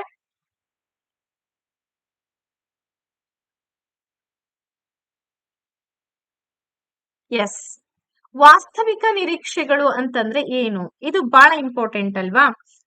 ಅಪ್ಲೈಡ್ ಕ್ವಶನ್ಸ್ ನೀವ್ ಹೇಳ್ತಿರುವಾಗ ತುಂಬಾನೇ ಈಸಿ ಅಂತ ಅನ್ಸುತ್ತೆ. ಅದು ತುಂಬಾ ಈಸಿ ಅಂತ ಅನ್ಸುತ್ತೆ. ಆಫ್ಟರ್ ದಟ್ ಸ್ವಲ್ಪ ಟಫ್ ಅಂತ ಅನ್ಸುತ್ತೆ. ಯಾಕೆಂತಂದ್ರೆ ಕ್ವಶನ್ ಪೇಪರ್ ಯಾವಾಗ್ಲೇ ಆಗ್ಲಿ ಫಸ್ಟ್ ಟೈಮ್ ನೋಡ್ತಾ ಇದೀವಿ ಅಂತಂದ್ರೆ ಇಟ್ಸ್ ಅಬ್ವಿಯಸ್ಲಿ ಹೇಳ್ತೀನಿ ನಾನು, ಟಫ್ ಅಂತ ಅನ್ಸುತ್ತೆ. ಅದನ್ನೇ ಒಂದ್ 2-3 ಟೈಮ್ ನೋಡಿದಾಗ ನಮ್ಗೆ ಈಸಿ ಅಂತ ಅನ್ಸುತ್ತೆ. ನಾನು ಹೇಳ್ತಾ ಇರೋದು ಕಂಪ್ಲೀಟ್ಲಿ ಅಪ್ಲಿಕೇಶನ್ ಲೆವೆಲ್ ಕ್ವಶನ್ಸ್, ಯಾವ್ದು ನೇರ ಪ್ರಶ್ನೆಗಳಿಲ್ಲ. ಬರೀ ಪರ್ಸನಲ್ ಅಲ್ಲಿ ಇರುವ ಅಂತ ಹೇಳ್ತಾರೆ. ಬೇಸ್ಡ್ ಆನ್ ರಿಯಾಲಿಟಿ ಮ್ಯಾಮ್ ಅಂತ ಹೇಳ್ತಾರೆ. ಮುರುಗೇಶ್ ಸರ್, ಅದೇ what is based on reality ಏನಿರುತ್ತೆ? ಫಾರ್ ಎಕ್ಸಾಂಪಲ್, ವಿದ್ಯಾರ್ಥಿಗಳ ಜೀವನದಲ್ಲಿ ಇರ್ತಕ್ಕಂತ ವಾಸ್ತವಿಕ ನಿರೀಕ್ಷೆಗಳು ಅಂದ್ರೆ ಯಾವ್ದೋ ಒಂದು ಹೋಪು ಅಥವಾ ಯಾವ್ದೋ ಒಂದು ಸುಳ್ಳು ನಿರೀಕ್ಷೆಗಳು ಅವ್ಯಾವುದೂ ಅಲ್ಲ. ನಿಜವಾದ ಪ್ರೆಸೆಂಟ್ ವಿದ್ಯಾರ್ಥಿಗಳ ಜೀವನದಲ್ಲಿ ಏನ್ ನಡೆಯುತ್ತೋ ಅದಕ್ಕೆ ಸರಿ ಹೊಂದುವ ರೀತಿಯಲ್ಲಿ ಆ ನಿರೀಕ್ಷೆಗಳನ್ನ ಹೊಂದಾಣಿಕೆ ಮಾಡುವಂತ ಪ್ರಯತ್ನವನ್ನ ಶಿಕ್ಷಕರು ಮಾಡ್ಬೇಕು.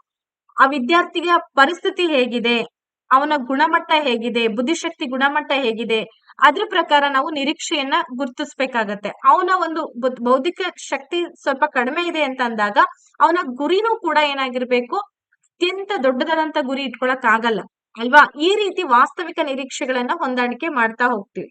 ಸರಿನಾ? ನೆಕ್ಸ್ಟ್, ಅಭಿವೃದ್ಧಿ ಹೇಗ್ ಪ್ರಾರಂಭ ಆಗುತ್ತೆ ಅಥವಾ ಡೆವಲಪ್ಮೆಂಟ್ ಸ್ಟಾರ್ಟ್ ಫ್ರಮ್. ಡೆವಲಪ್ಮೆಂಟ್ ಅಂತಂದ್ರೆ ವಿಕಾಸ ಅಂತ ಅರ್ಥ ಮಾಡ್ಕೋಬೇಕು. ಇದು ಟ್ರಾನ್ಸ್ಲೇಟ್ ಆಗಿರೋದ್ರಿಂದ ನಿಮ್ಗೆ ಆ ರೀತಿ ತೋರಿಸುತ್ತಷ್ಟೇ. ವಿಕಾಸ ಹೇಗೆ ಯಾವಾಗ ಪ್ರಾರಂಭ ಆಗುತ್ತೆ? Prenatal stage, the stage of infancy, pre childhood stage and post childhood stage ಅಂತ ಇದೆ. ಅಭಿವೃದ್ಧಿ ಯಾವಾಗ ಪ್ರಾರಂಭವಾಗುತ್ತೆ? ಸ್ಟಿಲ್ ನಡೀತಾ ಇರೋದು ಅಥವಾ ನಡೀತಿರೋದು ಅಂತ ರಘು ಅವ್ರು ಹೇಳ್ತಾರೆ. ಎಸ್, ಅವ್ರ ಕೈಯಲ್ಲಿ ಏನ್ ಸಾಧ್ಯ ಆಗುತ್ತೋ ಅಥವಾ ರಿಯಲ್ ಆಗಿ ಅವ್ರು ಏನಿದಾರೋ ಅದನ್ನ ಒಪ್ಕೊಳ್ಳುವಂತ ಒಂದು ಪ್ರಕ್ರಿಯೆ ಅಲ್ವಾ? Very good. ಪ್ರಸವ ಪೂರ್ವ ಹಂತ, ಶೈಶಾವಸ್ಥೆಯ ಹಂತ, ಪೂರ್ವ ಬಾಲ್ಯದ ಹಂತ, ಬಾಲ್ಯದ ನಂತರದ ಹಂತ ಅಂತ ಇದೆ. ಬಹಳ ಸಿಂಪಲ್ ಕ್ವಶನ್ ಇದು. ಎಷ್ಟು ಜನ ಆನ್ಸರ್ ಮಾಡ್ತೀರಾ ನೋಡೋಣ. ಹಂಗೆ ವಿಡಿಯೋ ಇಷ್ಟ ಆದವರೆಲ್ಲ ಏನ್ ಮಾಡ್ಬೇಕು? ಫಟಾಫಟ್ ಲೈಕ್ ಮಾಡ್ಬೇಕು. ಹಾಗೆ ವಿಡಿಯೋಗಳನ್ನ ಶೇರ್ ಮಾಡೋ ಪ್ರಯತ್ನ ಮಾಡಿ. ಯಾರಿಗಾದ್ರೂ ತರಗತಿಯನ್ನ ಜಾಯಿನ್ ಆಗ್ಬೇಕು ಅನ್ನೋ ಇಚ್ಛೆ ಇದೆ ಅಂತಂದ್ರೆ ನಂಬರ್ಗಳನ್ನ ಕಾಂಟ್ಯಾಕ್ಟ್ ಮಾಡಿ. ಈಗಲೂ ಕೂಡ ತರಗತಿಗಳು ನಿಮ್ಗೋಸ್ಕರ ಓಪನ್ ಇದೆ. 8217604005 ನಂಬರ್ನ ನೋಟ್ ಮಾಡ್ಕೊಳ್ಳಿ. ಹಾಗೇನೆ 6361153623 ನಂಬರ್ನು ಕೂಡ ನೀವು ನೋಟ್ ಮಾಡ್ಕೋಬಹುದು. ಎಸ್, ನಿಮ್ ಉತ್ತರ ಕೋರ್ಸ್ ಸರಿಯಾಗಿದೆ. ಯಾಕೆ ಅಂತಂದ್ರೆ ಪ್ರೀನಾಟಲ್ ಸ್ಟೇಜ್ ಅಂತ ಕರಿತೀವಿ. ತಾಯಿ ಯಾವಾಗ ಗರ್ಭ ಧರಿಸ್ತಾಳೋ ಅವಾಗ್ಲಿಂದಲೇ ಮಗುವಿನ ವಿಕಾಸ ಶುರುವಾಗುತ್ತೆ. 1 ತಿಂಗಳಲ್ಲಿ ಒಂಥರ ಇರುತ್ತೆ, 2ನೇ ತಿಂಗಳು, 3ನೇ ತಿಂಗಳು, ಹಂಗೆ ಡೆವಲಪ್ಮೆಂಟ್ ಆಗ್ತಾ ಹೋಗುತ್ತೆ ಮಗು ಅಲ್ವಾ? ಸೊ ಹಂಗಾಗಿ ಮಗುವಿನ ವಿಕಾಸ ಭೂಮಿ ಮೇಲ್ ಬಂದಾಗ ಆಗಲ್ಲ, ತಾಯಿ ಗರ್ಭಾವಸ್ಥೆಯಲ್ಲಿ ಇದ್ದಾಗ್ಲೇ ಮಗುವಿನ ವಿಕಾಸ ಆರಂಭ ಆಗುತ್ತೆ. Very good. ನೆಕ್ಸ್ಟ್ ಕ್ವಶನ್ಗೆ ಹೋಗೋಣ. ಮುಂದಿನ ಕ್ವಶನ್ ನೋಡ್ಬೋದು ನೀವು ಇಲ್ಲಿ. ಪ್ರಸವ ಪೂರ್ವ ಹಂತದಿಂದ ಅಭಿವೃದ್ಧಿ ಪ್ರಾರಂಭವಾಗುತ್ತೆ. ರೋಸ್ ಅವರ ಪ್ರಕಾರ ಬೆಳವಣಿಗೆಯಲ್ಲಿ 4 ಹಂತಗಳಿದೆ ಅಂತ ಹೇಳ್ತಾರೆ. ಶೈಶಾವಸ್ಥೆ 1 ರಿಂದ 5 ವರ್ಷ, ಬಾಲ್ಯಾವಸ್ಥೆ 5 ರಿಂದ 12 ವರ್ಷ, ಹದಿಹರೆಯದವರು ಅಂದ್ರೆ 12 ರಿಂದ 18 ವರ್ಷ, ಪ್ರೌಢಾವಸ್ಥೆ ಅಂದ್ರೆ 18 ವರ್ಷ, ಮತ್ತೆ ಅವ್ರಿಗಿಂತ ಮೇಲ್ಪಟ್ಟವರಿಗೆ ಇವರು ಹೇಳ್ತಾರೆ. ನೆಕ್ಸ್ಟ್ ಹೋಗೋಣ ಮುಂದಿನ ಕ್ವೆಶನ್. ಬಹು ಬುದ್ಧಿವಂತಿಕೆ ಸಿದ್ಧಾಂತದ ಪ್ರಕಾರ ಪ್ರಾಣಿಗಳು, ಖನಿಜಗಳು, ಸಸ್ಯಗಳ ಎಲ್ಲಾ ಪ್ರಭೇದಗಳನ್ನ ಗುರುತಿಸುವ, ವರ್ಗೀಕರಿಸುವಂತ ಸಾಮರ್ಥ್ಯವನ್ನ ಏನಂತ ಕರಿತೀವಿ? Ability to recognise and classify all varieties of animals, minerals and plants according to multiple intelligence theory is called ಅಂತ ಇದೆ.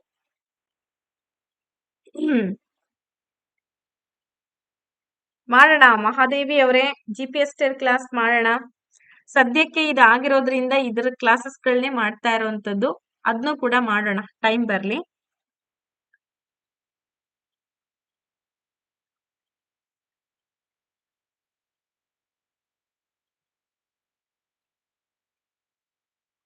S, option number A madam ಅಂತ ಉತ್ತರ ಹೇಳ್ತಿದ್ದೀರಿ ಆಲ್ಮೋಸ್ಟ್ ಎಲ್ಲರೂ ಕೂಡ. ನಿಸರ್ಗವಾದಿ ಬುದ್ಧಿಮತ್ತೆ, ಭಾಷಾ ಬುದ್ಧಿವಂತಿಕೆ, ಪ್ರಾದೇಶಿಕ ಬುದ್ಧಿವಂತಿಕೆ, ಲಾಜಿಕೋ ಗಣಿತದ ಬುದ್ಧಿಮತ್ತೆ ಅಂತ ಇದೆ. ಎಸ್, ಸರಿಯಾಗಿದೆ. ಇದೊಂದು ನೈಸರ್ಗಿಕವಾಗಿ ಬಂದಂತ ಬುದ್ಧಿಶಕ್ತಿ ಸಿದ್ಧಾಂತ ಅಲ್ವಾ? ಇದನ್ನ ಯಾರೇ ಆಗ್ಲಿ ಹೇಳಿ ಕೊಡೋದು, ಕಲ್ಸೋದ್ರ ಮೂಲಕ ಅಲ್ಲ, ನೈಸರ್ಗಿಕವಾಗಿ ನಮ್ಮ ನಿಸರ್ಗದಲ್ಲಿ ಇರ್ತಕ್ಕಂತ ಒಂದು ಅಂಶಗಳು, ವಸ್ತುಗಳಿರೋದ್ರಿಂದ ನೈಜವಾಗಿ ಬರುತ್ತೆ. ಎಸ್, ಕರೆಕ್ಟ್ ಆಗಿದೆ ನಿಮ್ ಉತ್ತರ. ಆದ್ರೆ ಇಲ್ಲಿ ಇನ್ನೊಂದು ಕ್ವಶನ್ ಕೇಳ್ತಾ ಇದೀನಿ, ಬಹು ಬುದ್ಧಿಶಕ್ತಿ ಸಿದ್ಧಾಂತದ ಪ್ರತಿಪಾದಕರು ಯಾರು? ಬಹು ಬುದ್ಧಿಶಕ್ತಿ ಸಿದ್ಧಾಂತದ ಪ್ರತಿಪಾದಕರು ಯಾರು? ನಿಸರ್ಗ ಅಥವಾ ನೈಸರ್ಗಿಕ ಎರಡೂ ಒಂದೇ, ಆದ್ರೆ ಸ್ವಾಭಾವಿಕ ಬುದ್ಧಿಶಕ್ತಿ ಅಂತಲೂ ಕೂಡ ಇದನ್ನ ಕರೀತಾರೆ. ನಮ್ಮ TET ಎಕ್ಸಾಮ್ ನಲ್ಲಿ ಇದನ್ನ 2 ಸಲ ರಿಪೀಟ್ ಮಾಡಿ ಕ್ವಶನ್ ಕೇಳಿದ್ದಾರೆ. 2 ಅಲ್ಲ 3 ಸಲ ಪ್ರಶ್ನೆ ಬಂದಿರುವಂತದನ್ನ ನಾವು ಕಾಣ್ಬೋದು. ಖನಿಜಗಳು, ಪ್ರಾಣಿಗಳು, ಸಸ್ಯಗಳ ಪ್ರಭೇದಗಳು ಇವೆಲ್ಲವೂ ಕೂಡ ನಮ್ಮ ಪರಿಸರದಲ್ಲಿ ಆಗ್ತಕ್ಕಂತ ಒಂದು ಅಂಶಗಳು. ಸೊ ನಾವು ನೋಡ್ತೀವಿ, ಅವ್ನು ನೋಡ್ತಾನೆ ಬೆಳಿತೀವಿ, ಅದ್ರಲ್ಲಿ ಏನಿದೆ ಏನಿಲ್ಲ ಅಂತ ವರ್ಗೀಕರಣ ಮಾಡ್ತೀವಿ. ಈ ಗಿಡ ಇಂಥದ್ದು, ಈ ಗಿಡ ಇಂಥದ್ದು, ಇವೆಲ್ಲವನ್ನ ವರ್ಗೀಕರಣ ಮಾಡುವಂತ ಸಾಮರ್ಥ್ಯ ಹುಟ್ಟತಲೇ ಬರುತ್ತೆ. ಹುಟ್ಟತಲೆ ಅಂತ ನೋಡ್ತಾ ಕಲಿತಾ ಹೋಗ್ತೀವಿ. ಸೊ ಇದನ್ನ ನಾವು ನಿಸರ್ಗವಾದ ಅಥವಾ ನೈಸರ್ಗಿಕವಾದಂತ ಬುದ್ಧಿಮತ್ತೆ ಅಂತ ಹೇಳಿ ಕರಿತಾ ಇದೀವಿ. ಎಸ್, ಇದಕ್ಕೆ ಸರಿಯಾದ ಉತ್ತರ. ಇನ್ನೊಂದು ಪ್ರಶ್ನೆ ಕೇಳಿದೆ ನಾನು, ಬಹು ಬುದ್ಧಿ ಶಕ್ತಿ ಸಿದ್ಧಾಂತದ ಪ್ರತಿಪಾದಕರು ಯಾರು ಅಂತ. ಹಾವರ್ಡ್ ಗಾರ್ಡನರ್ ಅಥವಾ Howard gardener is the right answer. Okay, ಬಹಳಷ್ಟು ಜನ ಬೇರೆ ಬೇರೆ ಉತ್ತರ ಹೇಳ್ತಾ ಇದ್ದೀರಾ. ಎಕ್ಸಾಮ್ ಅಲ್ಲಿ ಆಲ್ರೆಡಿ ಇದನ್ನ ಕೇಳಿದ್ದಾರೆ. ಬಹು ಬುದ್ಧಿಶಕ್ತಿ ಸಿದ್ಧಾಂತದ ಪ್ರತಿಪಾದಕರು ಯಾರು ಅಂತ ಕೇಳಿದ್ದಾರೆ. ಈ ಪ್ರಶ್ನೆನೂ ಕೂಡ ಬಂದಿದೆ. ಚಾರ್ಲ್ಸ್ ಸ್ಪಿಯರ್ಮನ್ ಅವರು ದ್ವಿಕಾರಕದ ಬಗ್ಗೆ ಹೇಳ್ತಾರೆ, ಅವರು ಬಹುಕಾರಕದ ಬಗ್ಗೆ ಹೇಳಲ್ಲ. ಸರಿನಾ? ನೆಕ್ಸ್ಟ್ ಕ್ವಶನ್ಗೆ ಹೋಗೋಣ.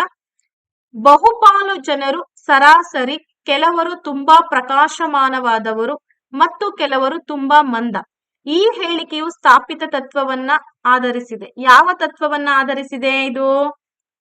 ನೋಡಿ, the statement majority of the people are average, a few, a very bright and a very few very dull. It is based on the established principle of distribution of intelligence, growth of intelligence, intelligence and sex differences, and also intelligence and racial differences ಅಂತ ಇದೆ. Thank you Mallamma madam, Mahadevi ಅವರೇ. Okay, ನಿಮ್ಮ class ಕೇಳಿ TET paper ನಲ್ಲಿ 112 ಆಗಿದೆ madam, thank you so much ಅಂತ ಮಹಾದೇವಿ ಅವರು ಹೇಳ್ತಾರೆ. ತುಂಬು ಹೃದಯದ ಧನ್ಯವಾದಗಳು. ಸೊ ಇನ್ ಫ್ಯೂಚರ್ ಅಲ್ಲಿ ದೇವ್ರ ಎಲ್ಲಾ ರೀತಿಯಿಂದಲೂ ಒಳ್ಳೇದ್ ಮಾಡ್ಲಿ. ಇನ್ನು ಮುಂದೆ ಸ್ಟಡೀಸ್ ಚೆನ್ನಾಗಿ ಮಾಡಿ, ಇನ್ನೂ ಕೂಡ ಸ್ಕೋರ್ ಮಾಡಿ. ಸುಮಾರು ಜನ 112, ನಾನು ಹೇಳ್ತೀನಲ್ಲ, ಹೈಯೆಸ್ಟ್ ಸ್ಕೋರ್ 135 ಇದೆ ನಮ್ಮಲ್ಲಿ. Because of live classes and recorded classes ಎಲ್ಲ ಕೊಟ್ಟಿರ್ತೀವಿ. ಅದ್ ನೋಡ್ಕೊಂಡು ಚೆನ್ನಾಗಿ ಪ್ರಾಕ್ಟೀಸ್ ಮಾಡ್ಕೊಂಡು ಮಾಡಿದವರು ಆರಾಮಾಗಿ ಸ್ಕೋರ್ ಮಾಡ್ಕೋಬಹುದು. ಏನಿಲ್ಲ, ಅದ್ರಲ್ಲಿ ಏನಿರುತ್ತೆ, ಇಷ್ಟೇ ಕ್ವಶನ್ಸ್ ಗಳಿರತ್ತೆ ಅಷ್ಟೇ. ಓಕೆ, ಇಲ್ಲಿ ಹೇಳ್ತಿದ್ರೆ ಆಪ್ಷನ್ ನಂಬರ್ ಸಿ ಪಕ್ಕಾ ಮೇಡಮ್ ಅಂತ. ಬಹಳ ಸಿಂಪಲ್ ಆಗಿದೆ ರೀ ಇದು. ಆಪ್ಷನ್ ನಂಬರ್ ಡಿ ಹೆಂಗಾಗತ್ತೆ? ಇದನ್ನ ನಾವ್ ಹೆಂಗ್ ವಿತರಣೆ ಮಾಡ್ತೀವಿ ಅಂತಂದ್ರೆ, ಆಪ್ಷನ್ ನಂಬರ್ ಎ ಬುದ್ಧಿಶಕ್ತಿ ವಿತರಣಾ ಸಿದ್ಧಾಂತ. ಬುದ್ಧಿಶಕ್ತಿ ವಿತರಣಾ ಸಿದ್ಧಾಂತ ಈ ರೀತಿ ನಾವು ಗಂಟಾಕಾರದಲ್ಲಿ ಇರ್ತಕ್ಕಂತ ಒಂದು ಸಂಕೇತದ ಮೂಲಕ ತೋರಿಸ್ತೀವಲ್ವಾ. ಸರಾಸರಿ ಇದ್ದವರು, ಬುದ್ಧಿವಂತರು, ಮಂದಗತಿಯಲ್ಲಿ ಕಲಿತಕ್ಕಂಥವ್ರು, ಪ್ರತಿಭಾವಂತರು, ಸೃಜನಶೀಲರು ಅಂತೇಳಿ ಗುರುತಿಸ್ತೀವಿ. ಸೊ ಇವ್ರು ಇಂತಿಂತ ಪರ್ಸೆಂಟ್ ಇದಾರೆ ಅಂತ ಗುರುತಿಸ್ತೀವಲ್ಲ, ಇದನ್ನ ನಾವೇನಂತ ಕರಿತಾ ಇದೀವಿ ಅಂದ್ರೆ ಡಿಸ್ಟ್ರಿಬ್ಯೂಷನ್ ಆಫ್ ಇಂಟೆಲಿಜೆನ್ಸ್ ಥಿಯರಿ ಅಂತೇಳಿ ಕರಿತೀವಿ. ಗುಪ್ತಚರ ಸಿದ್ಧಾಂತದ ವಿತರಣೆ ಪ್ರಕಾರ ಸರಿಸುಮಾರು 70% ಜನರು 90ರಿಂದ 110ರ ನಡುವೆ ಐಕ್ಯೂ ಅನ್ನ ಹೊಂದಿರ್ತಾರೆ. ಇದನ್ನು ಕೂಡ ಒಂದ್ಸಲ ಪ್ರಶ್ನೆ ಕೇಳಿದರೆ ನೆನ್ಪಿಟ್ಕೊಳ್ಳಿ. ಅದಕ್ಕೋಸ್ಕರ ನಿಮಗೆ ಕಂಪ್ಲೀಟ್ ಎಕ್ಸ್ಪ್ಲನೇಷನ್ ಅನ್ನ ಕೊಡ್ತಾ ಇದ್ದೀನಿ. ಸರಿಸುಮಾರು 15% ಅಷ್ಟು ಜನ ಏನ್ ಮಾಡಿರ್ತಾರೆ, 110ಕ್ಕಿಂತ ಹೆಚ್ಚಿನ ಐಕ್ಯೂ ಅಂತಂದ್ರೆ ಇಂಟೆಲಿಜೆಂಟ್ ಕೋಶೆಂಟ್ ಅಂತೇಳಿ ಕರಿತೀವಿ, ಬುದ್ಧಿಶಕ್ತಿ ಸೂಚ್ಯಂಕ ಅಂತ ಕರಿತೀವಿ. ಹಾಗೆ ಸರಿಸುಮಾರು 15% ನಷ್ಟು ಜನರು 90ಕ್ಕಿಂತ ಕಡಿಮೆ ಐಕ್ಯೂ ಅನ್ನ ಹೊಂದಿರ್ತಾರೆ. ಹಾಗಾದ್ರೆ ಐಕ್ಯೂ ಕಂಡುಹಿಡಿಯುವಂತ ಸೂತ್ರ ಯಾವುದು ಅಂತ ನಿಮಗೆ ಎಕ್ಸಾಮ್ ನಲ್ಲಿ ಏನಾದ್ರೂ ಇದ್ರ ಮೇಲೆ ಕ್ವಶನ್ಸ್ ಕೇಳಿದ್ರೆ, ಐಕ್ಯೂ ಅಂದ್ರೆ ಬುದ್ಧಿಶಕ್ತಿ ಸೂಚ್ಯಂಕ equals MA divided by CA into 100. MA ಅಂದ್ರೆ ಏನು ಅಂದ್ರೆ ಮೆಂಟಲ್ ಏಜ್ ಮತ್ತೆ ಕ್ರೊನಾಲಜಿಕಲ್ ಏಜ್, ಮಾನಸಿಕ ವಯಸ್ಸು ಮತ್ತೆ ದೈಹಿಕ ವಯಸ್ಸು ಇಂಟು 100. ನೀವು ಬುದ್ಧಿಶಕ್ತಿ ಸೂಚ್ಯಂಕವನ್ನ ಕಂಡುಹಿಡಿಯಲಿಕ್ಕೋಸ್ಕರ ಇದನ್ನ ನೀವು ಮಾಡ್ಬೇಕಾಗತ್ತೆ. ನೆಕ್ಸ್ಟ್ 17 ಕ್ವಶನ್ ಬಂದಿದೀವಿ. According to Piaget's cognitive theory of learning, the process by which the cognitive structure is modified is called ಅಂತ ಇದೆ. ಅಂದ್ರೆ ಇಲ್ಲ, ಡಿ ಆಗಲ್ಲ, ಡಿ ಅಲ್ಲಿ ಇಲ್ಲ, ಆಕ್ಚುಲಿ ಅದು ಬುದ್ಧಿಶಕ್ತಿ ವಿತರಣಾ ಸೂಚ್ಯಂಕ ಅಷ್ಟೇ ಅದು. ಪಿಯಾಜೆಯ ಕಲಿಕೆಯ ಜ್ಞಾನಾತ್ಮಕ ಸಿದ್ಧಾಂತದ ಪ್ರಕಾರ, ಅರಿವು ಅಂದ್ರೆ ಜ್ಞಾನಾತ್ಮಕ ಅಂತ ಅರ್ಥ. ಈ ಜ್ಞಾನಾತ್ಮಕ ಸಿದ್ಧಾಂತದ ಪ್ರಕಾರ ಜ್ಞಾನ ರಚನೆಯನ್ನ ಮಾರ್ಪಡಿಸ್ತಕ್ಕಂತಹ ಪ್ರಕ್ರಿಯೆಯನ್ನ ನಾವೇನಂತ ಕರಿತಾ ಇದೀವಿ? ವಸತಿ ಅಂತ ಕರಿತಾ ಇದೀವೋ, ಸಮೀಕರಣ ಅಂತ ಕರಿತೀವೋ, ಸ್ಕೀಮಾ ಅಂತ ಕರಿತೀವೋ, ಅಥವಾ ಗ್ರಹಿಕೆ ಅಂತ ಹೇಳಿ ಕರಿತೀವೋ? ನೋಡಿ, accommodation, assimilation, schema and perception ಅಂತ ಇದೆ.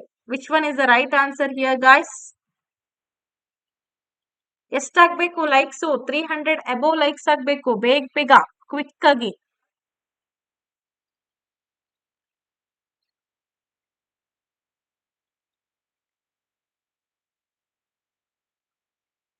ಓಕೆ, ಪಿಯಾಜೆಯ ಕಲಿಕೆಯ ಜ್ಞಾನಾತ್ಮಕ ಸಿದ್ಧಾಂತದ ಪ್ರಕಾರ ಜ್ಞಾನಾತ್ಮಕ ರಚನೆ ಮಾರ್ಪಾಡಾಗ್ತಕ್ಕಂಥ ಪ್ರಕ್ರಿಯೆನ ಏನಂತ ಕರಿತಾ ಇದೀವಿ ಇಲ್ಲಿ? Very good, beautiful answers. Schema, ನಾ ಇದ್ರ ಮೇಲೆ ವಿಡಿಯೋ ಕೂಡ ಮಾಡಿದೀನಿ, ಯೂಟ್ಯೂಬ್ ಮೇಲೆ ಇದೆ ನೋಡಿ, ತುಂಬಾ ಇಂಪಾರ್ಟೆಂಟ್ ವಿಡಿಯೋ. ಯಾರಿಗೆ ಆಗೋದಿಲ್ವೋ ಸಾಧ್ಯವಾದಷ್ಟು ನೋಡ್ಕೊಳ್ಳುವಂತ ಪ್ರಯತ್ನ ಮಾಡಿ, ಯಾಕೆಂದ್ರೆ ಕೇಳ್ತಾರೆ ಇವ್ರ ಥಿಯರಿ ಬಗ್ಗೆ. ಸೊ ನೋಡಿ, ನೀವ್ ಹೇಳ್ತಿದ್ದೀರಾ ಸ್ಕೀಮಾ ಅಂತ, ಬಟ್ ಸ್ಕೀಮಾ ಉತ್ತರ ಇಲ್ಲಿ ಸರಿ ಇಲ್ಲ. ಅಸಿಮಿಲೇಷನ್ ಸರಿಯಾದಂತ ಉತ್ತರ. ಯಾಕೆ ಅಂತಂದ್ರೆ ಹೇಳ್ತೀನಿ ಕೇಳಿ. ಇಲ್ಲಿ ಕನ್ಸ್ಟ್ರಕ್ಟ್ ಮಾಡಿ ಸ್ಟೋರ್ ಮಾಡೋದಕ್ಕೆ ಸ್ಕೀಮಾ ಅಂತ ಹೇಳಿ ಕರಿತೀವಿ, ಆದ್ರೆ ಇಲ್ಲಿ ಮಾರ್ಪಾಡಾಗ್ತಕ್ಕಂಥ ಪ್ರಕ್ರಿಯೆನ ಅಸಿಮಿಲೇಷನ್ ಅಥವಾ ಸಮೀಕರಣ ಅಂತೇಳಿ ಕರಿತೀವಿ. ಎಲ್ಲರದು ಉತ್ತರ ಡಮರ್. ಯಾಕೆ ಮೇಡಮ್ ಹಾಗಂತೀರಾ ಅಂದ್ರೆ ನೋಡಿ, ಪಿಯಾಜೆರವರ ಅರಿವಿನ ಕಲಿಕೆ ಸಿದ್ಧಾಂತದ ಪ್ರಕಾರ ಒಬ್ಬ ವ್ಯಕ್ತಿಯು ಪರಿಸರದಿಂದ ತನ್ನ ಮನಸ್ಸಿನಲ್ಲಿ ರಚನೆಯನ್ನ ತೆಗೆದುಕೊಳ್ಳುವ ಪ್ರಕ್ರಿಯೆಯನ್ನ ನಾವು ಅಸಿಮಿಲೇಷನ್ ಅಂತೇಳಿ ಕರಿತೀವಿ.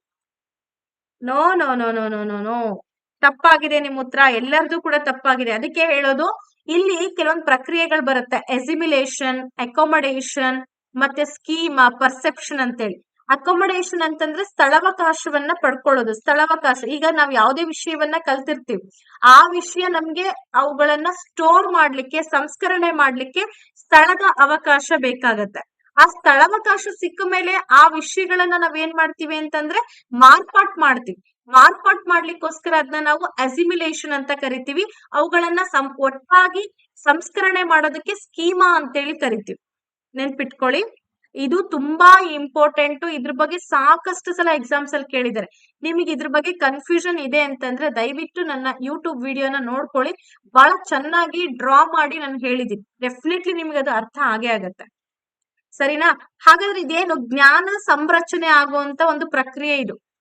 ಮಗುವಿಗೆ ಜ್ಞಾನ ಸಂರಚನೆ ಹೇಗಾಗತ್ತೆ ಅಂತಂದ್ರೆ ಈ ರೀತಿಯಾಗಿ ಆಗತ್ತೆ ಅಂತ ಜೀನ್ ಪಿಯಾಜೆ ನಮಗೆ ತಿಳಿಸ್ಕೊಟ್ಟಿರುವಂತದ್ದು.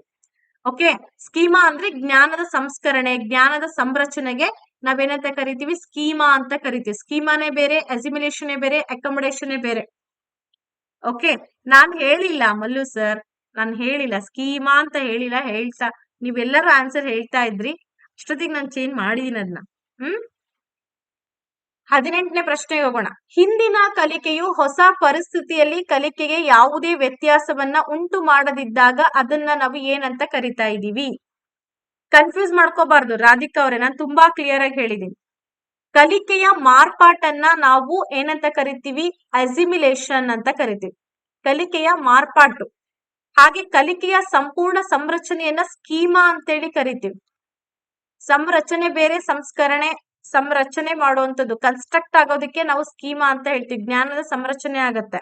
ಆದ್ರೆ ಈ ಸ್ಥಳಾವಕಾಶ ನೋಡಿ, ವ್ಯಕ್ತಿ ತನ್ನ ಪರಿಸರದಲ್ಲಿರ್ತಕ್ಕಂಥ ಅಂಶಗಳನ್ನ ಏನ್ ಮಾಡ್ತಾನೆ ಅಂತಂದ್ರೆ ಅವುಗಳನ್ನ ಇಟ್ಕೊಳ್ಳೋದಕ್ಕೆ ಒಂದು ಜಾಗವನ್ನ ಮಾಡ್ಕೊಳ್ತಾನೆ. ಅದನ್ನ ಸ್ಥಳಾವಕಾಶ ಅಂತ ಕರೀತಾರೆ. ಹಾಗೆ ತನ್ನ ಮನಸ್ಸಲ್ಲಿರುವಂತ ರಚನೆಯನ್ನ ತೆಗೆದುಕೊಳ್ಳುವಂತ ಪ್ರಕ್ರಿಯೆನ ಅಸಿಮಿಲೇಷನ್ ಅಂತ ಕರೀತಾರೆ. ಸರಿನಾ? ಕನ್ಫ್ಯೂಸ್ ಮಾಡ್ಕೋಬಾರ್ದು. ಕನ್ಫ್ಯೂಸ್ ಆಗಕ್ ಏನೇನೂ ಇಲ್ಲ ಅಲ್ಲಿ. ಹಾಗಾದ್ರೆ when previous learning makes no difference at all to the learning in a new situation, it is called ಕಲಿಕೆಯ ಸಂಪೂರ್ಣ ವರ್ಗಾವಣೆ, ಕಲಿಕೆಯ ಧನಾತ್ಮಕ ವರ್ಗಾವಣೆ, ಕಲಿಕೆಯ ಋಣಾತ್ಮಕ ವರ್ಗಾವಣೆ, ಕಲಿಕೆಯ ಶೂನ್ಯ ವರ್ಗಾವಣೆ. ಬಹಳ ಚೆನ್ನಾಗಿದೆ ಇದು ಪ್ರಶ್ನೆ. ಇದ್ರ ಬಗ್ಗೆ ಅಂತೂ ಸಾಕಷ್ಟು ಸಲ ಕೇಳಿದ್ದಾರೆ. Absolute transfer of learning, positive transfer of learning, negative transfer of learning, zero transfer of learning. Yes ನೋಡಿ, ಹಿಂದಿನ ಕಲಿಕೆ ಅಂದ್ರೆ ಪೂರ್ವ ಜ್ಞಾನದ ಕಲಿಕೆ ಹೊಸ ಪರಿಸ್ಥಿತಿಯಲ್ಲಿ ಕಲಿಕೆಗೆ ಯಾವುದೇ ವ್ಯತ್ಯಾಸ ಮಾಡ್ತಾ ಇಲ್ಲ. ಇಲ್ಲಿ ಪ್ರಾಬ್ಲಮ್ ಕೂಡ ಮಾಡ್ತಾ ಇಲ್ಲ, ಹೆಲ್ಪ್ ಕೂಡ ಮಾಡ್ತಾ ಇಲ್ಲ. ನಾನು ಹಿಂದೆ ಸೈಕಲ್ ಕಲ್ತಿದ್ದೆ, ಆ ಸೈಕಲ್ ಈಗ ನನಗೆ ಸ್ಕೂಟಿ ಓಡ್ಸಕ್ಕೂ ಬರ್ತಾ ಇಲ್ಲ, ಅಥವಾ ಸ್ಕೂಟಿ ಓಡ್ಸೋ ಟೈಮಲ್ಲಿ ಪ್ರಾಬ್ಲಮ್ ಕೂಡ ಕ್ರಿಯೇಟ್ ಮಾಡ್ತಾ ಇಲ್ಲ. ಹಾಗಾದ್ರೆ ಇದನ್ನ ಏನಂತ ಕರಿತೀವಿ? ಕಲಿಕೆಯ ಶೂನ್ಯ ವರ್ಗಾವಣೆ, ಜೀರೋ ಟ್ರಾನ್ಸ್ಫರ್ ಆಫ್ ಲರ್ನಿಂಗ್ ಅಂತ ಕರಿತೀವಿ. ಯಾವುದೇ ಕಲಿಕೆ ಅಲ್ಲಿ ಆಗಿಲ್ಲ. ಇನ್ ಕೇಸ್ ಏನಾದ್ರೂ ಹಿಂದಿನ ಕಲಿಕೆ ಪ್ರಸ್ತುತ ಕಲಿಕೆಗೆ ಸಹಾಯ ಮಾಡ್ತಾ ಇದೆ ಅಂತಂದ್ರೆ ಅದನ್ನ ನಾವು ಪಾಸಿಟಿವ್ ಟ್ರಾನ್ಸ್ಫರ್ ಆಫ್ ಲರ್ನಿಂಗ್, ಧನಾತ್ಮಕ ಕಲಿಕಾ ವರ್ಗಾವಣೆ ಅಂತ ಕರಿತಾ ಇದ್ವಿ. ಇನ್ ಕೇಸ್ ಹಿಂದೆ ಸೈಕಲ್ ಕಲ್ತಿದ್ದು ನಾವು ಸ್ಕೂಟಿ ಓಡಿಸೋದಕ್ಕೆ ತೊಂದರೆ ಕೊಡ್ತಾ ಇದೆ, ಎಲ್ಲಿ ಬ್ರೇಕು ಎಲ್ಲಿ ಎಕ್ಸಲೇಟರ್ ಅಂತ ಗೊತ್ತಾಗ್ತಾ ಇಲ್ಲ, ತೊಂದರೆ ಅನುಭವಿಸ್ತಾ ಇದೀವಿ ಅಂತಂದ್ರೆ that is called negative transfer of learning, ಅಂದ್ರೆ ಕಲಿಕೆಯ ಋಣಾತ್ಮಕ ವರ್ಗಾವಣೆ ಅಂತ ಕರಿತೀವಿ. ಹಾಗಾದ್ರೆ ಹಿಂದಿನ ಕಲಿಕೆ ಪ್ರಸ್ತುತ ಕಲಿಕೆಗೆ ಸಂಪೂರ್ಣವಾಗಿ ಸಹಾಯವನ್ನ ಮಾಡ್ತಾ ಇದೆ ಅಂತಂದ್ರೆ ಅದನ್ನ ನಾವು ಸಂಪೂರ್ಣ ವರ್ಗಾವಣೆ ಅಂತ ಕರಿತಾ ಇದೀವಿ. ಗೊತ್ತಾಯ್ತಾ ಎಲ್ಲರಿಗೂ? ಹೋಪ್ ಸೊ ಎಲ್ಲ ಕ್ಲಿಯರ್ ಆಯ್ತು ಅಂತ ಅನ್ಕೊಂಡಿದೀನಿ. ಇದ್ರ ಮೇಲೆ ಯಾವುದೇ ಕ್ವಶನ್ ಬಂದ್ರೂ ಕೂಡ ನೀವು ಹೇಳ್ಬೇಕು, ಹೇಳೋದಲ್ಲ ಬರಿಬೇಕು. ಥಿಂಕಿಂಗ್ ಈಸ್ ಎಸೆನ್ಷಿಯಲಿ ಅಂದ್ರೆ ಚಿಂತನೆಯು ಮೂಲಭೂತವಾಗಿ ಯಾವ ಅಂಶ? ಇದು ಚಿಂತನೆ ಮಾಡೋದು ಯಾವ ಅಂಶಕ್ಕೆ ಸೇರ್ಪಡುತ್ತೆ? ಇದು ಕೂಡ ಝೋನಿಗೆ ಸಂಬಂಧಪಟ್ಟಿರುವಂತ ಒಂದು ಪ್ರಶ್ನೆ. ಸೈಕೋಮೋಟರ್ ಪ್ರಕ್ರಿಯೆ, ಮಾನಸಿಕ ವಿದ್ಯಮಾನ, ಪರಿಣಾಮಕಾರಿ ನಡವಳಿಕೆ, ಅರಿವಿನ ಚಟುವಟಿಕೆ ಅಂತ ಇದೆ. ಆ ಸೈಕೋಮೋಟರ್ ಪ್ರೋಸೆಸ್, ಆ ಸೈಕಾಲಜಿಕಲ್ ಫೆನೋಮೆನಾನ್, ಮತ್ತೆ ಆನ್ ಅಫೆಕ್ಟಿವ್ ಬಿಹೇವಿಯರ್. ನೋಡಿ, ಪರಿಣಾಮಕಾರಿ ಅನ್ನೋದಕ್ಕೆ ಇಂಗ್ಲಿಷ್ ನಲ್ಲಿ ಏನಂತ ಕರಿತೀವಿ? ಅಫೆಕ್ಟಿವ್ ಅಂತ ಕರಿತೀವಿ. ಹಾಗೇನೆ ಕಾಗ್ನೇಟಿವ್ ಆಕ್ಟಿವಿಟಿ. ನಾವೆಲ್ಲರೂ ಕೂಡ ಯೋಚನೆ ಮಾಡ್ತೀವಿ, ಚಿಂತನೆ ಮಾಡ್ತೀವಿ. ಹಾಗಾದ್ರೆ ಇದು ಯಾವ ವಲಯಕ್ಕೆ ಸೇರ್ಕೊಳ್ಳುತ್ತೆ? ಯಾವ ವಲಯಕ್ಕೆ ಸೇರ್ಕೊಳ್ಳುತ್ತಮ್ಮ?